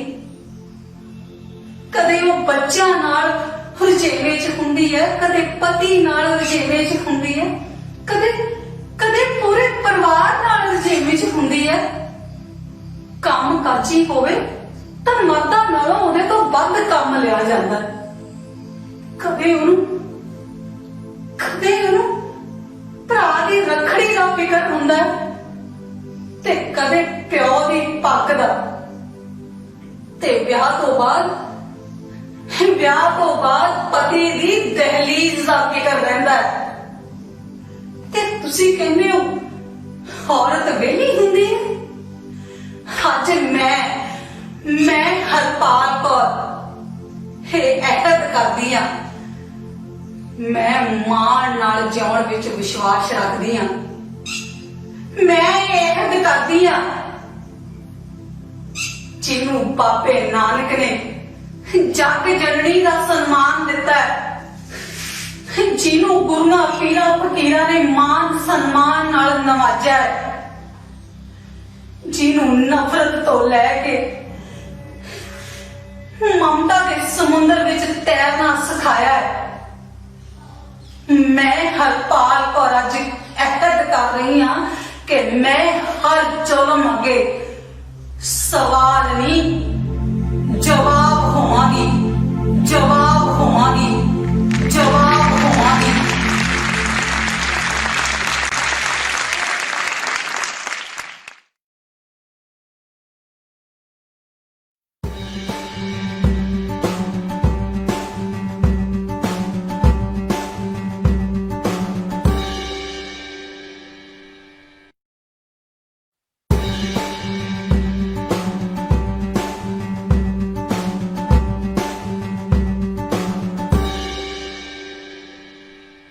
ਓਕੇ। ਵਿਹਲੀ ਔਰਤ ਦੀ ਇਸ ਪੇਸ਼ਕਾਰੀ ਨੂੰ ਸੰਦੀਪ ਜੀ ਸਾਡੇ ਪੰਜਾਬ ਤੇ ਪੰਜਾਬ ਦੇ ਬਾਹਰੋਂ ਬਾਹਰਲੇ ਮੁਲਕ ਇਸ ਦਾ ਆਨੰਦ ਮਾਣ ਰਹੇ ਸੀ। ਬਹੁਤ ਸਾਰੇ ਰੰਗ ਕਰਮੀਆਂ ਨੇ ਬਹੁਤ ਵਧੀਆ ਸੁਨੇਹੇ ਤੁਹਾਡੇ ਲਈ ਭੇਜੇ ਨੇ। ਇਹ ਤੋਂ ਪਹਿਲਾਂ ਕਿ ਆਪਾਂ ਅਗਲੀ ਗੱਲਬਾਤ ਜਿਹੜੀ ਆ ਉਹ ਸ਼ੁਰੂ ਕਰੀਏ, ਮੈਂ ਤੁਹਾਡੇ ਲਈ ਇਹ ਸਾਰੇ ਸੁਨੇਹੇ, ਸਾਰੇ ਤਾਂ ਨਹੀਂ, ਜਿੰਨੇ ਕੁ ਮੈਂ ਪੜ੍ਹ ਸਕਦਾ ਉਹ ਮੈਂ ਜ਼ਰੂਰ ਪੜ੍ਹਨ ਦੀ ਕੋਸ਼ਿਸ਼ ਕਰੂੰਗਾ। ਵਿੱਚ ਬਹੁਤ ਸਾਰੇ ਜਿਹੜੇ ਮੇਰੇ ਸੀਨੀਅਰ ਰੰਗਕਰਮੀ ਨੇ ਉਹਨਾਂ ਨੇ ਮੈਨੂੰ ਵੀ ਸ਼ਾਬਾਸ਼ੀ ਦਿੱਤੀ ਹੈ, ਬਹੁਤ ਬਹੁਤ ਮਿਹਰਬਾਨੀ। ਦਵਿੰਦਰ ਕੁਮਾਰ ਜੀ ਜਿਹੜੇ ਨੇ ਉਹ ਨਵਾਂ ਸ਼ਹਿਰ ਤੋਂ ਤੁਹਾਡੇ ਨਾਟਕ ਦਾ ਜਿਹੜਾ ਆਨੰਦ ਮਾਣ ਰਹੇ ਸੀ।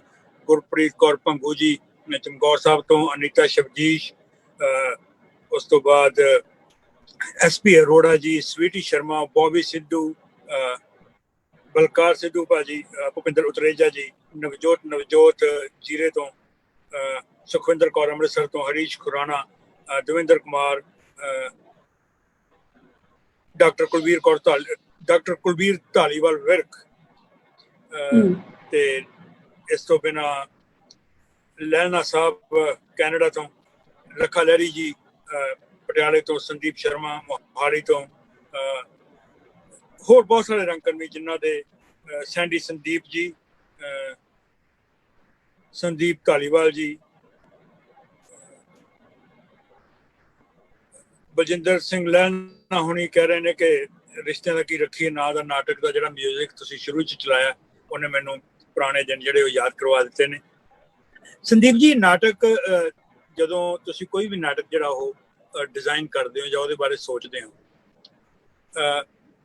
ਪੰਜਾਬੀ ਨਾਟਕ ਦੇ ਵਿੱਚ ਦੋ ਕਿਸਮ ਦੇ ਜਿਹੜੇ ਨੇ ਉਹ ਸ਼ੈਲੀਆਂ ਚੱਲ ਰਹੀਆਂ ਨੇ। ਇੱਕ ਲੋਕ ਪੱਖੀ ਨਾਟਕ ਨੇ ਜੀ, ਤੇ ਇੱਕ ਜਿਹੜੇ ਨੇ ਉਹ ਲਾਈਟ ਕਮੇਡੀ ਜਾਂ ਐਂਟਰਟੇਨਮੈਂਟ ਵਾਲੇ ਜਿਹੜੇ ਨਾਟਕ ਨੇ। ਤੁਹਾਨੂੰ ਕੀ ਲੱਗਦਾ ਹੈ ਕਿ ਲੋਕ ਪੱਖੀ ਨਾਟਕ ਜਿਹੜੇ ਨੇ, ਕਿਉਂਕਿ ਪੰਜਾਬੀ ਨਾਟਕ ਨੂੰ ਮੇਰਾ ਖਿਆਲ ਹੈ ਸਰਕਾਰੀ ਸਰਪ੍ਰਸਤੀ ਜਿਹੜੀ ਹੈ ਉਹ ਇੰਨੀ ਜ਼ਿਆਦਾ ਨਹੀਂ ਹੈਗੀ ਕਿ ਨਾਟਕ ਜਿਹੜਾ ਜਿਉਂਦਾ ਰਹਿ ਸਕੇ। ਪੰਜਾਬ ਦੇ ਵਿੱਚ ਨਾਟਕ ਜਿਹੜਾ ਉਹ ਲੈਫਟ ਨਾਲ ਜੁੜ ਕੇ ਹੀ ਹੁਣ ਤੱਕ ਜਿਉਂਦਾ ਰਿਹਾ। ਤੁਹਾਡਾ ਇਹਦੇ ਬਾਰੇ ਕੀ ਵਿਚਾਰ ਹੈ? ਪਵਨ ਜੀ, ਮੈਂ ਪਹਿਲੀ ਗੱਲ ਜਿਹੜੀ ਹਮੇਸ਼ਾ ਸੋਚਦੀ ਹੁੰਦੀ ਆ ਕਿ ਜਦੋਂ ਵੀ ਨਾਟਕ ਲਿਖਣਾ ਹੈ ਜਾਂ ਕਰਨਾ ਹੈ ਤਾਂ ਪਹਿਲਾਂ ਮੇਰੇ ਦਿਮਾਗ ਦੇ ਵਿੱਚ ਜਿਹੜਾ ਸੋਚਣਾ ਹੁੰਦਾ ਕਿ ਕਲਾ ਲਈ ਜਾਂ ਕਲਾ ਸਮਾਜ ਲਈ। ਤਾਂ ਮੇਰੀ ਕਲਾ ਜਿਹੜੀ ਹਮੇਸ਼ਾ ਹੈ, ਮੇਰੀ ਚਾਹੇ ਉਹ ਸਾਹਿਤਕ ਮੇਰਾ ਲਿਖਣ ਦਾ ਹੋਵੇ, ਚਾਹੇ ਮੇਰਾ ਉਹ ਥੀਏਟਰ ਹੋਵੇ, ਤਾਂ ਮੇਰੀ ਕਲਾ ਹੈ ਜਿਹੜੀ ਉਹ ਹਮੇਸ਼ਾ ਸਮਾਜ ਲਈ ਹੁੰਦੀ ਹੈ। ਸਮਾਜ ਦੇ ਵਿੱਚ ਵੀ ਉਹਨਾਂ ਲੋਕਾਂ ਲਈ ਜਿਨ੍ਹਾਂ ਨੂੰ ਸੱਚੀ ਮੁੱਚੀ ਥੀਏਟਰ ਦੀ ਲੋੜ ਹੈ, ਤੇ ਜਿਹੜੇ ਲੋਕ ਹਾਸ਼ੀਏ ਤੇ ਧੱਕ ਦਿੱਤੇ ਗਏ ਆ, ਜਿਹੜੇ ਲੋਕੀ ਅੱਜ ਵੀ ਆਪਣੇ ਹੱਕਾਂ ਤੋਂ, ਆਪਣੀਆਂ ਲੋੜਾਂ ਤੋਂ ਵਿਰਹੇ ਬੈਠੇ ਹੋਏ ਆ। ਮੇਰਾ ਥੀਏਟਰ ਹਮੇਸ਼ਾ ਉਹਨਾਂ ਦੇ ਲਈ, ਉਹਨਾਂ ਨੂੰ ਚੇਤਨ ਕਰਨ ਦੇ ਲਈ ਜਿਹੜਾ ਮੇਰੀ ਕੋਸ਼ਿਸ਼ ਰਹੀ ਹੈ ਕਿ ਉਹਨਾਂ ਦੇ ਵਿੱਚ ਜਾ ਕੇ ਜਿਹੜਾ ਕਰਾਂ। ਤੁਹਾਡੀ ਗੱਲ ਵਿੱਚ ਮੈਨੂੰ ਤੁਹਾਡੀ ਇਸ ਗੱਲ ਤੋਂ ਨਾ ਮੇਰੇ ਫਾਦਰ ਸ਼੍ਰੀ ਧਰਮਪਾਲ ਉਪਾਸਕ ਦਾ ਇੱਕ ਜਿਹੜਾ ਉਹ ਸ਼ੇਰ ਨਜ਼ਰ ਯਾਦ ਆਇਆ, ਕਲਾ ਦੇ ਵਾਸਤੇ ਸਰਕਾਰੀ ਬੋਲੀ, ਉਹ ਕਲਾ ਕੀ ਕਰੇਗੀ ਜਿਸ ਅੱਖ ਨਾ ਖੋਲੀ। ਜੀ ਜੀ, ਬਿਲਕੁਲ ਬਿਲਕੁਲ ਜੀ। ਹਾਂਜੀ, ਕੈਰੀ ਔਨ ਪਲੀਜ਼। ਤੇ ਜਦੋਂ ਅਸੀਂ ਸੋਚਦੇ ਹਾਂ ਕਿ ਅਸੀਂ ਸਮਾਜ ਦੇ ਵਿੱਚ ਜਦੋਂ ਅਸੀਂ ਕਹਿੰਦੇ ਕਿ ਕਲਾ ਲਈ, ਤਾਂ ਜਦੋਂ ਤੁਸੀਂ ਗੱਲ ਕੀਤੀ ਹੈ ਕਿ ਕਲਾ ਜਿਹੜੀ ਆ ਉਹ ਤੁਸੀਂ ਐਂਟਰਟੇਨਮੈਂਟ ਲਈ ਕਰਨੀ ਆ, ਮਨੋਰੰਜਨ ਦੇ ਲਈ ਕਰਨੀ, ਤੇ ਜਿਹੜੀ ਕਲਾ ਲਈ ਹੈ ਤਾਂ ਉਹ ਸਿੱਧੇ ਤੌਰ ਤੇ ਮਨੋਰੰਜਨ ਲਈ ਹੁੰਦੀ ਹੈ। ਤਾਂ ਜਦੋਂ ਅਸੀਂ ਕੰਮ ਕਰਦੇ ਹਾਂ, ਜਦੋਂ ਅਸੀਂ ਚੇਤਨ ਤੌਰ ਤੇ ਅਸੀਂ ਹਾਸ਼ੀਏ ਤੇ ਧੱਕੇ ਲੋਕਾਂ ਦੀ ਚੇਤਨਾ ਦੇ ਲਈ ਕੰਮ ਕਰਦੇ ਹਾਂ, ਤਾਂ ਸਾਡੀ ਕਲਾ ਲਈ ਹੈ ਜਿਹੜੀ ਉਹ ਮਨੋਰੰਜਨ ਦੇ ਲਈ ਕਦੇ ਵੀ ਨਹੀਂ ਹੁੰਦੀ। ਸਾਡੇ ਲਈ ਇੱਕ ਉਹਨਾਂ ਲੋਕਾਂ ਨੂੰ ਦੇਖ ਕੇ ਸਾਡੇ ਅੰਦਰ ਇੱਕ ਦਰਦ ਹੁੰਦਾ ਹੈ ਕਿ ਉਹਨਾਂ ਦੇ ਸਮਾਜ ਦੇ ਵਿੱਚ ਉਹਨਾਂ ਦੀ ਸਥਿਤੀ ਕਿੱਦਾਂ ਦੀ ਹੈ, ਕਿ ਇੱਕ ਪਾਸੇ 20% ਲੋਕ ਜਿਹੜੇ ਆ ਉਹ ਕਿੱਦਾਂ ਦੀ ਜ਼ਿੰਦਗੀ ਜਿਉ ਰਹੇ ਆ, ਤੇ ਇੱਕ ਪਾਸੇ 80% ਲੋਕ ਹੈ ਜਿਹੜੇ ਉਹ ਕਿੱਦਾਂ ਦੀ ਜ਼ਿੰਦਗੀ ਜਿਉ ਰਹੇ। 80% ਲੋਕਾਂ ਦੇ ਵਿੱਚੋਂ ਵੀ ਜਿਹੜੇ 30-40% ਲੋਕ ਹੈ ਜਿਹੜੇ ਉਹ ਕਿੱਦਾਂ ਦੀ ਜ਼ਿੰਦਗੀ ਰੋਏ, ਤੇ ਸਾਡੀ ਜਿਹੜਾ ਹੇਠਲਾ ਤਬਕਾ ਹੈ, ਅਸੀਂ ਹਮੇਸ਼ਾ ਉਹਨਾਂ ਦੇ ਲਈ ਹਮੇਸ਼ਾ ਥੀਏਟਰ ਕੀਤਾ ਹੈ ਤੇ ਕਰਦੇ ਰਵਾਂਗੇ। ਤੇ ਮੇਰੀ ਜਿਹੜੀ ਜੀ ਸੰਦੀਪ ਜੀ, ਮਤਲਬ ਏਦਾਂ ਨਹੀਂ ਲੱਗਦਾ ਕਿ ਆਪਾਂ ਕੋਈ ਵਿਚਕਾਰਲਾ ਰਾਹ ਵੀ ਕੱਢ ਸਕਦੇ ਹਾਂ ਜਿੱਥੇ ਕਲਾ ਤੇ ਸੁਨੇਹਾ ਜਿਹੜਾ ਉਹ ਕਿਸੇ ਤਰ੍ਹਾਂ ਇਕੱਠੇ ਕੀਤੇ ਜਾ ਸਕੇ? ਵਿਚਲਾ ਰਸਤਾ ਮੈਨੂੰ ਲੱਗਦਾ ਨਹੀਂ ਹੈ। ਮਤਲਬ ਮੇਰੀ ਸੋਚ ਦੇ ਮੁਤਾਬਿਕ ਤਾਂ ਮੈਂ ਨਹੀਂ ਸਮਝਦੀ ਕਿ ਭਾਜੀ ਗੁਰਸ਼ਰਨ ਦੇ ਨਾਲ ਜਦੋਂ ਮੈਂ ਨਾਟਕ ਕਰਦੀ ਹੁੰਦੀ ਸੀ ਨਾ, ਤਾਂ ਭਾਜੀ ਮੈਂ ਉਹਨਾਂ ਤੋਂ ਮਤਲਬ ਸਿੱਧੇ ਤੌਰ ਤੇ ਨਾਟਕ ਕਰਨਾ ਸਿੱਖਿਆ। ਤਾਂ ਉਹ ਹਮੇਸ਼ਾ ਇੱਕੋ ਹੀ ਗੱਲ ਬੋਲਦੇ ਹੁੰਦੇ ਸੀ, ਮਾਈਕ ਫੜਦੇ ਹੁੰਦੇ ਸੀ ਤਾਂ ਉਹ ਹਮੇਸ਼ਾ ਵੰਗਾਰਦੇ ਹੁੰਦੇ ਸੀ ਕਿ ਤੁਸੀਂ ਸਾਡੇ ਦੁਸ਼ਮਣ, ਅਸੀਂ ਤੁਹਾਡੇ ਦੁਸ਼ਮਣ। ਤਾਂ ਅਸੀਂ ਜਦੋਂ ਨਾਟਕ ਕਰਨਾ ਹੈ ਤਾਂ ਅਸੀਂ ਵਿਚਲਾ ਰਸਤਾ ਲੈ ਕੇ ਕਰ ਹੀ ਨਹੀਂ ਸਕਦੇ। ਅਸੀਂ ਨਾ ਉੱਪਰਲੇ ਨਾਲ, ਅਸੀਂ ਹਮੇਸ਼ਾ ਥੱਲੜੇ ਵਰਗ ਦੇ ਨਾਲ ਹੀ ਕਰਾਂਗੇ। ਤਾਂ ਮੈਨੂੰ ਭਾਜੀ ਦੇ ਕਹਿਣਗੇ ਕਿ ਮੈਨੂੰ ਵੀ ਇਹ ਫਿਕਰ ਰਹਿੰਦਾ ਹੈ ਕਿ ਇਹਨਾਂ ਲੋਕਾਂ ਦਾ ਕੀ ਬਣੇਗਾ ਜੇ ਔਰਤ ਦੀ ਇਹ ਸਥਿਤੀ ਹੈ, ਤਾਂ ਇਸ ਔਰਤ ਇਹ ਕਦੋਂ ਚੇਤਨ ਹੋਏਗੀ। ਇਹ ਇੱਕ ਜਿਹੜਾ ਸਾਡੇ ਸਮਾਜ ਦਾ ਅੱਧਾ ਹਿੱਸਾ ਹੈ ਜਿਹੜਾ ਔਰਤ, ਤੇ ਜਦੋਂ 15ਵੀਂ ਸਦੀ ਦੇ ਵਿੱਚ ਗੁਰੂਆਂ ਪੀਰਾਂ ਫਕੀਰਾਂ ਨੇ ਔਰਤ ਨੂੰ ਇੱਕ ਮਾਨ ਸਨਮਾਨ ਦਾ ਜਿਹੜਾ ਦਰਜਾ ਦੇਤਾ ਸੀਗਾ, ਪਰ ਅੱਜ ਅਸੀਂ ਦੇਖੋ ਗ੍ਰੰਥ ਸਾਹਿਬ ਨੂੰ ਇੰਨੇ ਸਾਲਾਂ ਤੋਂ 500 ਸਾਲਾਂ ਤੋਂ ਅਸੀਂ ਉਹਨਾਂ ਨੂੰ ਪੂਜ ਰਹੇ ਹਾਂ, ਪਰ ਅਸੀਂ ਅਮਲ ਬਿਲਕੁਲ ਨਹੀਂ ਕਰਦੇ। ਇਸੇ ਤਰ੍ਹਾਂ ਹੀ ਬਹੁਤ ਸਾਰਾ ਲਿਟਰੇਚਰ ਵੀ ਆ ਗਿਆ ਹੈ, ਬਹੁਤ ਸਾਰੇ ਸਾਹਿਤ ਵੀ ਆ ਗਿਆ ਹੈ ਜਿਹੜਾ ਔਰਤ ਦੇ ਹੱਕ ਵਿੱਚ ਹੈ, ਦਲਿਤ ਦੇ ਹੱਕ ਵਿੱਚ ਹੈ, ਪਰ ਅਸੀਂ ਉਹਦੇ ਤੇ ਅਮਲ ਨਹੀਂ ਕਰਦੇ। ਤੁਸੀਂ ਸਮਾਜ ਦੇ ਵਿੱਚ ਹੁਣ ਦੇਖ ਲਓ ਔਰਤ ਦੀ ਕੀ ਹਾਲਤ ਹੈ, ਦਲਿਤ ਵਰਗ ਦੀ ਕੀ ਹਾਲਤ ਹੈ। ਤਾਂ ਮੈਨੂੰ ਲੱਗਦਾ ਕਿ ਅਸੀਂ ਉੱਪਰਲੀਆਂ ਤੈਅ ਵਾਲੀਆਂ ਜਿਹੜੀਆਂ ਗੱਲਾਂ ਹੈ ਉਹ ਛੱਡ ਕੇ ਜੇ ਅਸੀਂ ਸੱਚੀ ਮੁੱਚੀ ਕੁਝ ਕਰਨਾ ਚਾਹੁੰਦੇ ਹਾਂ ਤਾਂ ਨੈਟ ਕੇ ਕੰਮ ਕਰੀਏ, ਇੱਧਰ ਉੱਧਰਲੇ ਰਸਤੇ ਨਾ ਸਮਝ ਕੇ ਇੱਕ ਮਿਸ਼ਨ ਬਣਾ ਕੇ ਕੰਮ ਕਰੀਏ। ਨਹੀਂ, ਬਹੁਤ ਵਧੀਆ, ਚਾਹੀਦਾ ਵੀ ਏਦਾਂ ਹੀ। ਗੁਰਸ਼ਰਨ ਭਾਜੀ ਦਾ ਜਿਹੜਾ ਥੀਏਟਰ ਹੁਣ ਵੀ ਹੈ, ਉਹ ਸਾਡੇ ਵਿੱਚ ਨਹੀਂ ਨੇ, ਪਰ ਉਹਨਾਂ ਦੀ ਜਿਹੜੀ ਵਿਚਾਰਧਾਰਾ, ਮਤਲਬ ਇਹ ਨਹੀਂ ਕਿ ਗੁਰਸ਼ਰਨ ਭਾਜੀ ਨੇ ਸਿਰਫ ਇਹੀ ਨਾਟਕ ਕੀਤੇ ਨੇ ਜਿਹਦੇ ਚ ਉਹਨਾਂ ਨੇ 4 ਜਾਂ 5 ਮੈਂਬਰ ਆਪਣੇ ਨਾਲ ਰੱਖੇ ਨੇ। ਮੈਂ ਗੁਰਸ਼ਰਨ ਭਾਜੀ ਦੀ ਉਹ ਪ੍ਰੋਡਕਸ਼ਨ ਵੀ ਦੇਖੀ ਹੈ ਜਿਹਦੇ ਚ 30 ਬੰਦੇ ਸੀਗੇ 82 83 ਦੇ ਵਿੱਚ, ਜਦੋਂ ਉਹ 5 ਸਟਾਰ ਟੀਵੀ ਦੇ ਵਿੱਚ ਧਮਕ ਨਗਾਰੇ ਦੀ ਸੀ। ਹੋਰ ਵੀ ਕਾਫੀ ਪਲੇ ਉਹਨਾਂ ਨੇ ਜਿਹੜੇ ਨੇ ਉਹ ਕੀਤੇ ਨੇ ਜਿਹਦੇ ਵਿੱਚ ਮਤਲਬ ਥੀਏਟਰ ਦੇ ਸਾਰੇ ਐਸਪੈਕਟ ਉਹਦੇ ਵਿੱਚ ਸੀ। ਲਾਈਟਿੰਗ ਸੀ, ਸਟੇਜ ਡਿਜ਼ਾਈਨਿੰਗ ਸੀ, ਸਟੇਜ ਕਰਾਫਟ ਦਾ, ਮਤਲਬ ਹਰ ਚੀਜ਼ ਉਸ ਨਾਟਕ ਦੇ ਵਿੱਚ ਸੀ। ਉਹ ਗੱਲ ਵੱਖਰੀ ਹੈ ਕਿ ਗੁਰਸ਼ਰਨ ਭਾਜੀ ਨੇ ਆਪਣਾ ਸੁਨੇਹਾ ਜਿਹੜਾ ਉਹ ਪਹੁੰਚਾਉਣ ਲਈ ਥੀਏਟਰ ਨੂੰ ਆਪਣੇ ਹਿਸਾਬ ਨਾਲ ਢਾਲ ਕੇ ਲੋਕਾਂ ਦੇ ਸਾਹਮਣੇ ਪੇਸ਼ ਕੀਤਾ। ਉਹ ਉਹਨਾਂ ਦੀ ਸਮੇਂ ਦੀ ਲੋੜ ਸੀ, ਉਹਨਾਂ ਦੇ ਹਿਸਾਬ ਨਾਲ। ਤੁਸੀਂ ਲੁਧਿਆਣੇ ਤੋਂ ਸਟੱਡੀ ਕੀਤੀ, ਨਕੋਦਰ ਆ ਗਏ। ਨਕੋਦਰ ਤੁਸੀਂ ਐਜ਼ ਅ ਪ੍ਰੋਫੈਸਰ ਕਾਲਜ ਦੇ ਵਿੱਚ ਜੌਬ ਵੀ ਕਰ ਰਹੇ ਹੋ। ਕਾਲਜ ਦੀਆਂ ਗਤੀਵਿਧੀਆਂ ਦੇ ਵਿੱਚ ਥੀਏਟਰ ਦਾ ਵਾਸਤਾ ਕਿਸ ਤਰ੍ਹਾਂ? ਨਕੋਦਰ ਤੋਂ ਪਹਿਲਾਂ ਪਵਨਦੀਪ ਜੀ ਮੈਂ ਅੰਮ੍ਰਿਤਸਰ ਉੱਥੇ 10 ਸਾਲ ਜੌਬ ਕਰਕੇ ਆਈ ਹਾਂ। ਉੱਥੇ ਵੀ ਸਾਡਾ ਕੌਂਸਟੀਚਿਊਟ ਕਾਲਜ ਹੀ ਸੀਗਾ, ਉੱਥੋਂ ਸ਼ਿਫਟ ਹੋ ਕੇ ਮੈਂ ਇੱਥੇ ਨਕੋਦਰ ਦੇ ਵਿੱਚ ਆਈ ਹਾਂ। ਤੇ ਨਕੋਦਰ ਕਾਲਜ ਦੇ ਵਿੱਚ ਗਤੀਵਿਧੀਆਂ ਦੇ ਵਿੱਚ ਹਮੇਸ਼ਾ ਹੀ ਮੇਰੀ ਜਿਹੜੀ ਡਿਊਟੀ ਹੈ ਐਜ਼ ਏ, ਕਿਉਂਕਿ ਪੰਜਾਬੀ ਟੀਚਰ ਜਿਹੜੇ ਹੁੰਦੇ ਆ ਉਹ ਓਵਰਆਲ ਹੁੰਦੇ ਆ ਤੇ ਸਾਰੀਆਂ ਗਤੀਵਿਧੀਆਂ ਨੂੰ ਕਵਰ ਕਰਦੇ ਹੁੰਦੇ ਆ। ਤਾਂ ਮੇਰੀ ਜਿਹੜੀ ਥੀਏਟਰ ਆਰਟਿਸਟ ਕਰਕੇ ਫਿਰ ਮੇਰੀ ਡਿਊਟੀ ਹੈ ਜਿਹੜੀ ਉਹ ਹਮੇਸ਼ਾ ਨਾਟਕ ਤੇ ਲੱਗਦੀ ਹੈ। ਤਾਂ ਮੇਰੀ ਕੋਸ਼ਿਸ਼ ਹੁੰਦੀ ਹੈ ਕਿ ਮੈਂ ਨਾਟਕ ਹੈ ਜਿਹੜਾ ਉਹ ਆਮ ਰੂਟੀਨ ਚੋਂ ਨਾ ਲਿਆ ਜਾਵੇ, ਕਰੰਟ ਸਿਚੁਏਸ਼ਨ ਦੇ ਉੱਤੇ ਉਹਨੂੰ ਖੁਦ ਲਿਖ ਕੇ ਫੇਰ ਹੀ ਖੇਡਿਆ ਜਾਵੇ। ਤਾਂ ਹਾਂਜੀ ਸੰਦੀਪ ਜੀ, ਚੰਦਰ ਅਦੀਬ ਹੁਣੀ ਇੱਕ ਸਵਾਲ ਜਿਹੜਾ ਨਾ ਤੁਹਾਡੇ ਲਈ ਕਰ ਰਹੇ ਨੇ। ਉਹ ਕਹਿੰਦੇ ਨੇ ਕਿ ਨਾਟਕ ਮੰਡਲੀਆਂ 'ਚ ਔਰਤ ਦੀ ਭੂਮਿਕਾ ਬਾਰੇ ਤੁਹਾਡਾ ਕੋਈ ਅਨੁਭਵ ਜਿਹੜਾ ਉਹ ਸਾਂਝਾ ਕਰੋ। ਜੀ, ਨਾਟਕ ਦੇ ਵਿੱਚ ਮੈਂ ਜੇ ਪਰਸਨਲੀ ਤੁਹਾਨੂੰ ਦੱਸ ਰਹੀ ਹਾਂ ਕਿ ਜਿਹੜੀਆਂ ਨਾਟਕ ਮੰਡਲੀਆਂ ਦੇ ਵਿੱਚ ਜਿਹੜੀ ਲੜਕੀਆਂ ਦੀ ਭੂਮਿਕਾ ਹੈ ਉਹ ਬਹੁਤ ਥੋੜੀ ਹੈ। ਠੀਕ ਹੈ, ਕਿ ਟੀਮਾਂ ਦੇ ਵਿੱਚ ਸਾਨੂੰ ਲੜਕੀਆਂ ਹੈ ਜਿਹੜੀਆਂ ਉਹ ਬਹੁਤ ਔਖੀਆਂ ਮਿਲਦੀਆਂ ਨੇ। ਤੇ ਮੈਂ ਜਦੋਂ ਕੰਮ ਕੀਤਾ ਵਾ ਮੈਂ ਵੀ ਇਹ ਫੀਲ ਕਰਦੀ ਹੁੰਦੀ ਸੀਗੀ ਕਿ ਮੈਨੂੰ ਕਾਫੀ ਮਤਲਬ ਜਿਹਨਾਂ ਟੀਮਾਂ ਦੇ ਨਾਲ ਮੈਂ ਕੀਤਾ ਹੈ ਮੇਰਾ ਤੇ ਬਹੁਤ ਰਿਗਾਰਡ ਹੁੰਦਾ ਰਿਹਾ ਉੱਥੇ। ਬਾਕੀ ਲੜਕੀਆਂ ਤੇ ਆਪਣੇ ਆਪ ਤੇ ਵੀ ਕਾਫੀ ਨਿਰਭਰ ਕਰਦਾ ਹੁੰਦਾ, ਕਿਉਂਕਿ ਮੇਰੀ ਫੈਮਿਲੀ ਥੋੜੀ ਕਾਫੀ ਅਗਾਂਹ-ਵਧੂ ਵਿਚਾਰਾਂ ਦੀ ਸੀ। ਤਾਂ ਆਫਟਰ ਮੈਰਿਜ ਵੀ ਮੇਰੇ ਹਸਬੈਂਡ ਬਹੁਤ ਅਗਾਂਹ-ਵਧੂ ਵਿਚਾਰਾਂ ਦੇ, ਮਤਲਬ ਸਿੱਧੇ ਤੌਰ ਤੇ ਖੱਬੇ ਪੱਖੀ ਪਾਰਟੀ ਦੇ ਨਾਲ ਅਟੈਚ ਨੇ। ਤਾਂ ਈਵਨ ਜਦੋਂ ਮੇਰੀ ਮੈਰਿਜ ਹੋਈ ਤਾਂ ਜਿਸ ਦਿਨ ਮੇਰੀ ਮੈਰਿਜ ਹੋਈ, ਮੇਰੀ 30 ਮਾਰਚ ਨੂੰ ਮੈਰਿਜ ਹੋਈ, ਤਾਂ 31 ਤਰੀਕ ਨੂੰ ਮੈਂ ਪੰਜਾਬੀ ਯੂਨੀਵਰਸਿਟੀ ਪਟਿਆਲਾ ਦੇ ਵਿੱਚ ਗੁਰਸ਼ਰਨ ਭਾਜੀ ਦੇ ਨਾਲ ਹੀ ਨਾਟਕ ਕਰਨ ਗਈ ਹੋਈ ਸੀਗੀ।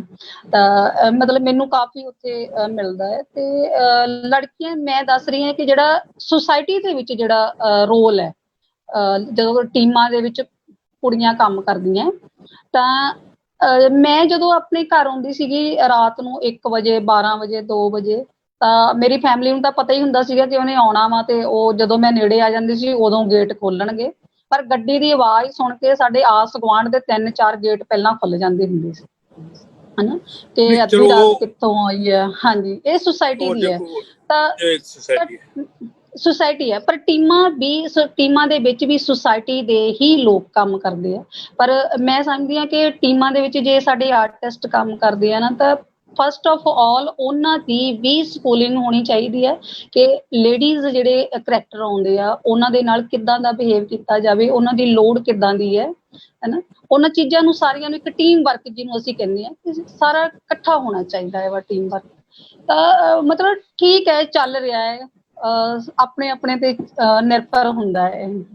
ਮੇਰਾ ਕਾਫੀ ਅੱਛਾ ਐਕਸਪੀਰੀਅੰਸ ਹੈ। ਅੱਛਾ ਸੰਦੀਪ, ਤੁਸੀਂ ਗੁਰਸ਼ਰਨ ਭਾਜੀ ਨਾਲ ਕਾਫੀ ਦੇਰ ਜਿਹੜਾ ਤੁਸੀਂ ਥੀਏਟਰ ਕੀਤਾ, ਰੰਗਮੰਚ ਕੀਤਾ, ਮੈਨੂੰ ਹਰਮੀਤ ਹੋਣਾ ਨੇ ਮੈਨੂੰ ਇੱਕ ਸੁਝਾਅ ਭੇਜਿਆ ਸੀ। ਹਰਮੀਤ ਭਾਜੀ, ਤੁਹਾਡਾ ਸੁਝਾਅ ਜਿਹੜਾ ਉਹ ਸਿਰ ਮੱਥੇ। ਮੇਰੀ ਥੋੜੀ ਜਿਹੀ ਸਮੱਸਿਆ, ਮੈਂ ਵਿੱਚ ਇੰਗਲਿਸ਼ ਦੇ ਸ਼ਬਦ ਮੇਰੇ, ਮੈਂ ਅਮਰੀਕਾ ਦੀ ਧਰਤੀ ਤੇ ਰਹਿਣਾ, ਇਸ ਕਰਕੇ ਥੋੜਾ ਜਿਹਾ ਆ ਜਾਂਦੇ ਨੇ, ਗੁਸਤਾਖੀ ਮਾਫ ਉਹਦੇ ਲਈ। ਸੰਦੀਪ, ਤੁਹਾਡਾ ਕੋਈ, ਆਪਾਂ ਜਿਵੇਂ ਆਫ ਸਕਰੀਨ ਆਪਾਂ ਗੱਲ ਕਰ ਰਹੇ ਸੀਗੇ, ਤੁਹਾਡਾ ਕੋਈ ਅਨੁਭਵ ਜਿਹੜਾ ਗੁਰਸ਼ਰਨ ਭਾਜੀ ਦੀ ਟੀਮ ਦੇ ਵਿੱਚ ਉਹ ਤੁਸੀਂ ਦਰਸ਼ਕਾਂ ਨਾਲ ਸਾਂਝਾ ਕਰੋ, ਕਿਉਂਕਿ ਗੁਰਸ਼ਰਨ ਭਾਜੀ ਇਹ ਨਾਲ ਕੰਮ ਕਰਨਾ ਆਪਣੇ ਆਪ ਦੇ ਵਿੱਚ ਇੱਕ ਸਕੂਲ ਹੈ। ਉੱਥੇ ਬਹੁਤ ਕੁਝ ਤੁਸੀਂ ਸਿੱਖਦੇ ਹੋ, ਬਹੁਤ ਤੁਸੀਂ ਆਨੰਦ ਮਾਣਦੇ ਹੋ। ਤੇ ਉਹਦੇ ਬਾਰੇ ਕੋਈ ਅਨੁਭਵ ਤੁਹਾਡਾ ਹੈ ਗੁਰਸ਼ਰਨ ਭਾਜੀ ਨਾਲ ਕੋਈ? ਮੇਰੀ ਜਿਹੜੀ ਫਸਟ ਲਾਈਨ ਹੈ, ਮੈਂ ਸੋਚਦੀ ਹਾਂ ਕਿ ਜਿਸ ਰੰਗਕਰਮੀ ਨੇ ਗੁਰਸ਼ਰਨ ਭਾਜੀ ਨਾਲ ਕੰਮ ਨਹੀਂ ਨਾ ਕੀਤਾ, ਉਹਨੇ ਐਕਟਿੰਗ ਹੀ ਨਹੀਂ ਸਿੱਖੀ। ਤੇ ਮੈਂ ਜਦੋਂ ਮੇਰੀ ਮਤਲਬ ਤੁਸੀਂ ਇਹ ਕਹਿ ਲਓ ਕਿ ਚਲੋ ਮੇਰੀ ਕਿਸਮਤ ਇੰਨੀ ਅੱਛੀ ਰਹੀ ਹੈ ਕਿ ਮੈਂ ਮੁੱਲਾਂਪੁਰ ਦੀ ਟੀਮ ਦੇ ਨਾਲ 1 ਮਈ ਦੇ ਉੱਤੇ ਅਸੀਂ ਪੰਜਾਬੀ ਭਵਨ ਨਾਟਕ ਕੀਤਾ ਸੀਗਾ, ਮੈਂ ਫੇਰ ਆਵਾਂਗਾ। ਤਾਂ ਉੱਥੇ ਮਤਲਬ ਮੇਰਾ ਲੀਡ ਰੋਲ ਸੀਗਾ।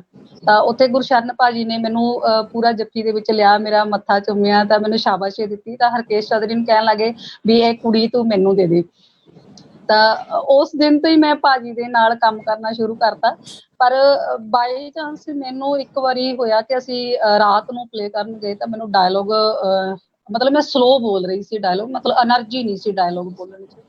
ਤਾਂ ਭਾਜੀ ਨੇ ਮੇਰੇ ਬੈਕ ਦੇ ਉੱਤੇ ਗਲਾਸ ਮਾਰਿਆ। ਤੇ ਉਸ ਤੋਂ ਬਾਅਦ ਅੱਜ ਤੱਕ ਮੇਰੀ ਆਵਾਜ਼ ਆ ਜਿਹੜੀ ਉਹ ਕਦੇ ਨੀਚੇ ਨਹੀਂ ਹੋਈ। ਤੇ ਜਦੋਂ ਮੈਂ ਕਦੇ ਭਾਜੀ ਨੂੰ ਪਤਾ ਲੱਗਿਆ ਸੀ ਵੀ ਇਹ ਕੁੜੀ ਨੂੰ ਗਲਾਸ ਦੀ ਮਾਰ ਦੀ ਲੋੜ ਹੈ। ਤੇ ਮਤਲਬ ਰਾਤ ਨੂੰ 2-2:30 ਵਜੇ ਤੁਸੀਂ ਨਾਟਕ ਕਰਦੇ ਹੋ ਨਾ, ਤੇ ਨੈਚੁਰਲੀ ਥੋੜੀ ਜਿਹੀ એનર્ਜੀ ਤੁਹਾਡੀ ਲੋ ਹੋ ਗਈ। ਤਾਂ ਲੋ ਕਿਉਂ ਆ? ਪ੍ਰੋਪਰ ਕਿਉਂਕਿ ਉਹਨਾਂ ਲਈ ਤਾਂ ਵਿਸ਼ਾ ਸੀ ਨਾ ਕਿ ਸਾਡਾ ਜਿਹੜਾ ਮੈਸੇਜ ਹੈ ਉਹ ਜਾਣਾ ਚਾਹੀਦਾ ਹੈ। ਐਕਟਿੰਗ ਚਾਹੇ ਤੁਸੀਂ ਨਾ ਦਿਖਾਓ, ਮਤਲਬ ਥੋੜੀ ਦਿਖਾ ਲਓ, ਪਰ ਤੁਹਾਡਾ ਜਿਹੜਾ ਮੈਸੇਜ ਹੈ ਉਹ ਜਾਣਾ ਚਾਹੀਦਾ। ਤੁਹਾਡੇ ਜਿਹੜੇ ਡਾਇਲੋਗ ਹੈ ਉਹ ਠਾ ਵੱਜਣੇ ਚਾਹੀਦੇ ਆ। ਤੇ ਉਹ ਮੇਰੇ ਫਿਰ ਗਲਾਸ ਵੀ ਠਾ ਵੱਜਿਆ, ਤੇ ਫਿਰ ਮੇਰੀ એનર્ਜੀ ਵੀ ਫੁੱਲ ਹੋ ਗਈ। ਤੇ ਚਲੋ ਬਹੁਤ ਬਹੁਤ ਬਹੁਤ ਸ਼ੁਕਰੀਆ ਉਸ ਗਲਾਸ ਦਾ।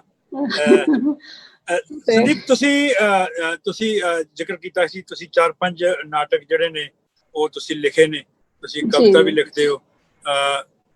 ਕੋਈ ਪਬਲਿਸ਼ ਕਰਵਾਏ ਨੇ ਅਜੇ ਪਲੇ ਜਾਂ ਅਜੇ ਨਹੀਂ ਕਰਵਾਏ? ਨਹੀਂ ਪਵਨ ਜੀ, ਹਜੇ ਤੱਕ ਪਬਲਿਸ਼ ਨਹੀਂ ਕਰਵਾਏ ਹਾਲੇ ਤੱਕ। ਮਤਲਬ ਮੈਨੂੰ ਜਾਂ ਇਹ ਕਹਿ ਲਓ ਕਿ ਮੈਨੂੰ ਟਾਈਮ ਹੀ ਨਹੀਂ ਮਿਲਿਆ ਪਬਲਿਸ਼ ਕਰਵਾਉਣ ਦਾ। ਤੇ ਮੈਂ ਹਾਲੇ ਤੱਕ ਉਹ ਨਾਟਕ ਲਿਖੇ ਨੇ।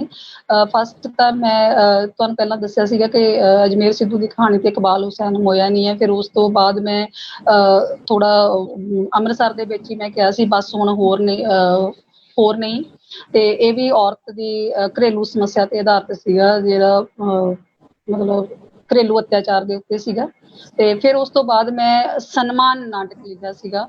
ਤੇ ਇਸ ਤੋਂ ਬਾਅਦ ਇੱਕ ਹੋਰ ਨਾਟਕ ਲਿਖਿਆ ਸੀ। ਤੇ ਹੁਣ ਕਰੰਟ ਜਿਹੜਾ ਮਾਸੂਮ ਪੀੜਾ ਨਾਟਕ ਲਿਖਿਆ ਸੀ ਚਾਈਲਡ ਸਾਈਕੋਲੋਜੀ ਤੇ ਹੁਣ ਜਿਹੜਾ ਫਿਰ ਇਹ ਵੇਲੀ ਔਰਤ ਜਿਹੜਾ ਕਰੰਟ ਲਿਖਿਆ, ਇਹ ਗੁਰਵਿੰਦਰ ਨੇ ਲਿਖਵਾ ਦਿੱਤਾ ਮੈਨੂੰ। ਵਾਹ ਜੀ ਵਾਹ, ਬਹੁਤ ਚੰਗਾ ਲੱਗ ਰਿਹਾ ਸੰਦੀਪ ਜੀ ਤੁਹਾਡੇ ਨਾਲ ਗੱਲਾਂ ਕਰਕੇ।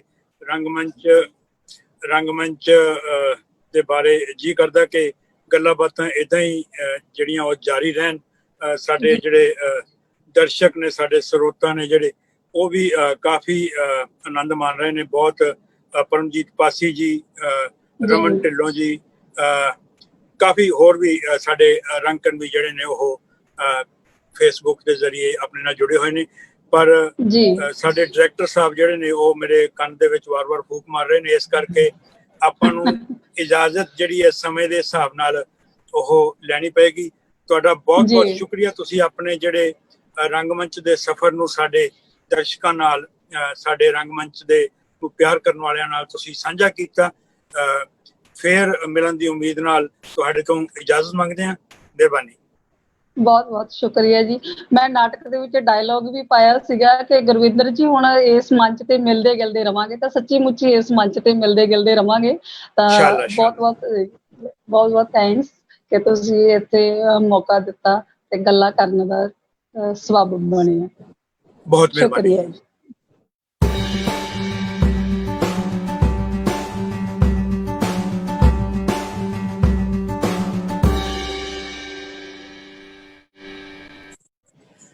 ਦਰਸ਼ਕੋ, first Punjabi online theatre festival ਦੇ 34ਵੇਂ ਦਿਨ ਆਪਾਂ ਜਿੱਥੇ ਅਵਤਾਰ ਗਿੱਲ ਹੋਰਾਂ ਤੋਂ ਸੁਨਹਿਰੀ ਬੋਲ ਸੁਣੇ, ਉੱਥੇ ਹੀ ਪੰਜਾਬ ਦੀ ਰੰਗਕਰਮੀ ਸੰਦੀਪ ਕੌਰ ਗਾਲਿਬ, ਉਹਨਾਂ ਨੇ ਆਪਣੇ ਰੰਗਮੰਚ ਦੇ ਸਫ਼ਰ ਬਾਰੇ ਆਪਣੇ ਚੰਗੇ ਮਾੜੇ ਤਜਰਬੇ ਜਿਹੜੇ ਨੇ ਉਹ ਆਪਣੇ ਨਾਲ ਸਾਂਝੇ ਕੀਤੇ ਨੇ। ਇਹ ਸਫ਼ਰ ਜਿਹੜਾ ਉਹ ਆਨਲਾਈਨ ਥੀਏਟਰ ਫੈਸਟੀਵਲ ਦਾ ਇਦਾਂ ਹੀ ਜਾਰੀ ਰਹੇਗਾ। ਪਰ ਇੱਕ ਵਾਰ ਫਿਰ ਮੈਂ ਜਿੰਨੇ ਵੀ ਸਾਡੇ ਦਰਸ਼ਕ ਜਾਂ ਸਾਡੇ ਸਰੋਤੇ ਸਾਡੇ ਨਾਲ ਜੁੜੇ ਨੇ ਉਹਨਾਂ ਨੂੰ ਗੁਜ਼ਾਰਿਸ਼ ਇੱਕ ਜ਼ਰੂਰ ਕਰਨੀ ਚਾਹਾਂਗਾ ਕਿ ਕੋਈ ਵੀ ਕੰਮ ਜਿਹੜਾ ਹੈ ਉਹ ਜਿਹੜਾ ਮਾਇਕ ਮਦਦ ਤੋਂ ਬਿਨਾਂ ਗੁਰਿੰਦਰ ਹੋਣਾ ਨੇ ਜਿੱਥੇ ਚੱਕਿਆ ਤੇ ਸਾਨੂੰ ਸਾਰੇ ਸੰਸਾਰ ਦੇ ਰੰਗਕਰਮੀਆਂ ਨੂੰ ਇੱਕ ਪਲੇਟਫਾਰਮ ਦੇ ਉੱਤੇ ਇਕੱਠਾ ਕਰਕੇ ਸਾਨੂੰ ਰੱਖ ਦਿੱਤਾ। ਸਾਡਾ ਵੀ ਫਰਜ਼ ਬਣਦਾ ਕਿ ਅਸੀਂ ਗੁਰਿੰਦਰ ਹੋਣਾ ਦੇ ਇਸ ਉਦਮ ਲਈ ਉਹਨਾਂ ਨੂੰ ਜਿਸ ਵੀ ਕਿਸਮ ਦੀ ਸਹਾਇਤਾ ਦੀ ਲੋੜ ਹੈ, ਮੈਂ ਉਹਨਾਂ ਨਾਲ ਕੱਲ ਹੀ ਗੱਲ ਕਰ ਰਿਹਾ ਸੀ ਜਾਂ ਪਰਸੋਂ, ਤੇ ਬਹੁਤ ਛੋਟੀਆਂ ਤੇ ਬਹੁਤ ਥੋੜੀਆਂ ਲੋੜਾਂ ਨੇ ਉਹਨਾਂ ਦੀਆਂ। ਤੇ ਮੈਨੂੰ ਨਹੀਂ ਲੱਗਦਾ ਕਿ ਆਪਾਂ ਜਿੰਨੇ ਰੰਗਕਰਮੀ ਇਸ ਸੰਸਾਰ ਦੇ, ਪੰਜਾਬ, ਹਿੰਦੁਸਤਾਨ ਦੇ ਜਾਂ ਵਰਲਡ ਦੇ ਹਰ ਕੋਨੇ 'ਚ ਬੈਠੇ ਆ, ਉਹਨਾਂ ਲੋੜਾਂ ਨੂੰ ਪੂਰੀਆਂ ਨਾ ਕਰ ਸਕੀਏ ਜੇ ਆਪਾਂ ਆਪਣੀ ਗੁੰਜਾਇਸ਼ ਮੁਤਾਬਕ ਥੋੜਾ ਬਹੁਤ ਤਿਲਫੁਲ ਜਿਹੜਾ ਉਹ ਬੋਹੇਮੀਅਨਸ ਨੂੰ ਜੇ ਆਪਾਂ ਸ਼ੇਅਰ ਕਰੀਏ ਉਹਨਾਂ ਦੇ ਨਾਲ। ਤੇ ਇਹ ਮਤਲਬ ਇਹ ਗੁਜ਼ਾਰਿਸ਼ ਨਹੀਂ, ਇਹ ਸਾਡਾ ਫਰਜ਼ ਹੈ। ਇਸ ਕਰਕੇ ਇਹ ਜ਼ਰੂਰੀ ਹੈ ਕਿ ਆਪਾਂ ਗੁਰਿੰਦਰ ਹੋਣਾ ਨੂੰ ਹੱਲਾਸ਼ੇਰੀ ਦਈਏ ਤਾਂ ਕਿ ਇਹ ਨੌਜਵਾਨ ਜਿਹਨੇ ਐਡਾ ਵੱਡਾ ਉਪਰਾਲਾ ਚੱਕਿਆ ਆਪਾਂ ਨੂੰ ਸਾਰਿਆਂ ਨੂੰ ਜੋੜਨ ਦਾ, ਉਹਨੂੰ ਕਿਤੇ ਠੰਡੇ ਬਸਤੇ 'ਚ ਨਾ ਪਾ ਦੇਵੇ, ਕਿਉਂਕਿ ਬਹੁਤ ਸਾਰੀਆਂ ਜਿਹੜੀਆਂ ਗਤੀਵਿਧੀਆਂ ਹੁੰਦੀਆਂ ਨੇ ਉਹ ਪੈਸੇ ਦੇ ਸਿਰ ਤੇ ਹੀ ਚੱਲਦੀਆਂ ਨੇ, ਆਪਾਂ ਸਾਰਿਆਂ ਨੂੰ ਪਤਾ। ਸੋ ਇੱਕ ਵਾਰ ਫਿਰ ਸਾਰੇ ਦਰਸ਼ਕਾਂ ਦਾ ਬਹੁਤ-ਬਹੁਤ ਸ਼ੁਕਰੀਆ। ਤੁਸੀਂ 34ਵੇਂ ਦਿਨ ਇਸ ਆਨਲਾਈਨ ਥੀਏਟਰ ਫੈਸਟੀਵਲ ਦੇ ਵਿੱਚ ਸਾਡੇ ਨਾਲ ਜੁੜੇ ਹੋ। ਆਪਾਂ ਇੱਕ ਦੂਜੇ ਨਾਲ ਵਿਚਾਰਾਂ ਕੀਤੀਆਂ। ਕੱਲ ਨੂੰ ਜਿਹੜਾ 35ਵਾਂ ਦਿਨ ਹੈ ਉਸ ਵਿੱਚ ਪਰਮਜੀਤ ਸਿੰਘ ਭਾਜੀ, ਪੰਮੀ ਭਾਜੀ ਦੇ ਨਾਂ ਤੇ ਜਿਨ੍ਹਾਂ ਨੂੰ ਅਸੀਂ ਜਾਣਦੇ ਹਾਂ, ਭਾਜੀ ਤੇ ਰੇਣੂ ਭਾਬੀ ਜੀ, ਜਿਨ੍ਹਾਂ ਨੂੰ ਮੈਂ ਪਹਿਲਾਂ ਜਿਹੜੀ ਪ੍ਰੋਡਕਸ਼ਨ ਦੀ ਮੈਂ ਗੱਲ ਕਰ ਰਿਹਾ ਸੀ 82-83 ਦੇ ਵਿੱਚ, ਉਦੋਂ ਦਾ ਮੈਂ ਉਹਨਾਂ ਦਾ ਜਿਹੜਾ ਸੰਗੀਤ ਹੈ ਗੁਰਸ਼ਰਨ ਭਾਜੀ ਦੇ ਨਾਟਕਾਂ ਦੇ ਵਿੱਚ ਸੁਣਦਾ ਆ ਰਿਹਾ। ਉਹ ਬਹੁਤ ਦੇਰ ਬਾਅਦ ਤੁਹਾਡੇ ਸਨਮੁਖ ਹੋਣਗੇ ਤੇ ਇਹਦਾ ਸਿਹਰਾ ਜਿਹੜਾ ਉਹ ਵੀ ਗੁਰਿੰਦਰ ਹੋਣਾ ਨੂੰ ਜਾਂਦਾ ਹੈ।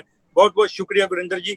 ਵੀ ਮੰਚ ਦਾ ਬਹੁਤ ਬਹੁਤ ਸ਼ੁਕਰੀਆ ਜਿਨ੍ਹਾਂ ਨੇ ਇੱਕ ਉਹ ਪਰਸਨੈਲਿਟੀ ਜਿਸ ਦੀ ਆਵਾਜ਼ ਦੇ ਵਿੱਚ ਬਹੁਤ ਜਾਨ ਹੈ, ਉਹਨਾਂ ਨੂੰ ਤੁਹਾਡੇ ਦੁਆਰਾ ਤੁਹਾਡੇ ਸਨਮੁਖ ਜਿਹੜੇ ਨੇ ਉਹ ਕੱਲ ਨੂੰ ਕਰਨਗੇ।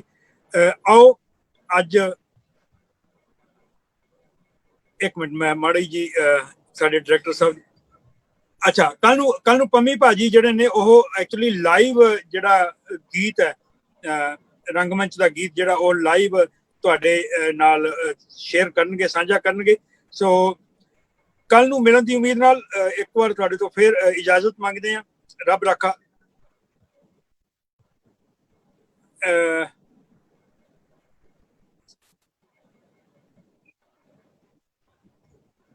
ਸੁਨਹਿਰੀ ਬੋਲ ਜਿਹੜੇ ਨੇ ਕੱਲ ਨੂੰ ਉਹ ਮਲਿਕ ਅਸਲਮ ਨੇ ਪਾਕਿਸਤਾਨ ਤੋਂ, ਉਹ ਆਪਣੇ ਨਾਲ ਸਾਂਝਾ ਕਰਨਗੇ। ਤੇ ਸ਼ਬਦੀਸ਼ ਕੁਮਾਰ ਜੀ ਜਿਹੜੇ ਨੇ, ਸ਼ਬਦੀਸ਼ ਭਾਜੀ, ਉਹ ਜਗਤ ਭਾਜੀ ਨੇ, ਉਹ ਜਿਹੜੇ ਨੇ ਉਹ ਰੂਬਰੂ ਕਰਨਗੇ। ਤੇ ਕੱਲ ਦੇ ਕਲਾਕਾਰ ਡਾਕਟਰ ਜਸਮੀਤ,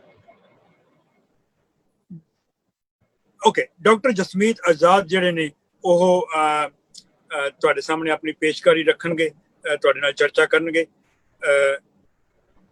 ਬਹੁਤ ਬਹੁਤ ਸ਼ੁਕਰੀਆ ਜਿੰਨੇ ਵੀ ਰੰਗਕਰਮੀ ਸਾਡੇ ਨਾਲ ਇੱਥੇ ਜੁੜੇ ਹੋਏ ਨੇ। ਕੱਲ ਨੂੰ 35ਵੇਂ ਦਿਨ ਦੇ ਵਿੱਚ ਇੱਕ ਵਾਰ ਫਿਰ ਤੁਹਾਡੇ ਨਾਲ ਮੁਲਾਕਾਤ ਕਰਾਂਗੇ। ਉਦੋਂ ਤੱਕ ਇਜਾਜ਼ਤ ਦਿਓ। ਜੈ ਰੰਗਮੰਚ।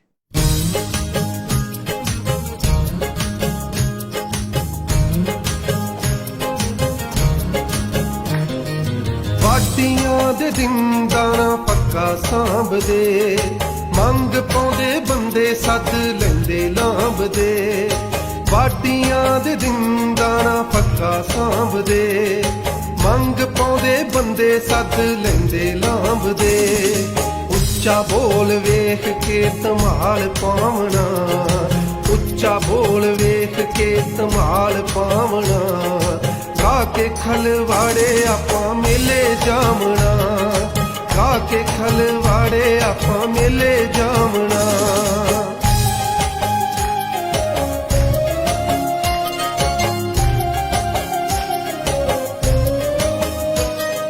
ਬੋਲ ਆਪਾਂ ਵੇਚਣੇ ਪੜੋਲਾ ਭਰਨਾ, ਜੱਟ ਬੂਟ ਬੰਦੇ ਨਹੀਂ ਓਲਾ ਕਰਨਾ। ਬੋਲ ਆਪਾਂ ਵੇਚਣੇ ਪੜੋਲਾ ਭਰਨਾ, ਜੱਟ ਬੂਟ ਬੰਦੇ ਨਹੀਂ ਓਲਾ ਕਰਨਾ। ਝੋਣੀਆਂ ਨੇ ਚੱਕੀਆਂ ਇਥੋਂ ਹੀ ਖਾਵਣਾ, ਝੋਣੀਆਂ ਨੇ ਚੱਕੀਆਂ ਇਥੋਂ ਹੀ ਖਾਵਣਾ। ਗਾ ਕੇ ਖਲਵਾੜੇ ਉੱਚਾ ਬੋਲ ਲਾਵਣਾ, ਗਾ ਕੇ ਖਲਵਾੜੇ ਉੱਚਾ ਬੋਲ ਲਾਵਣਾ।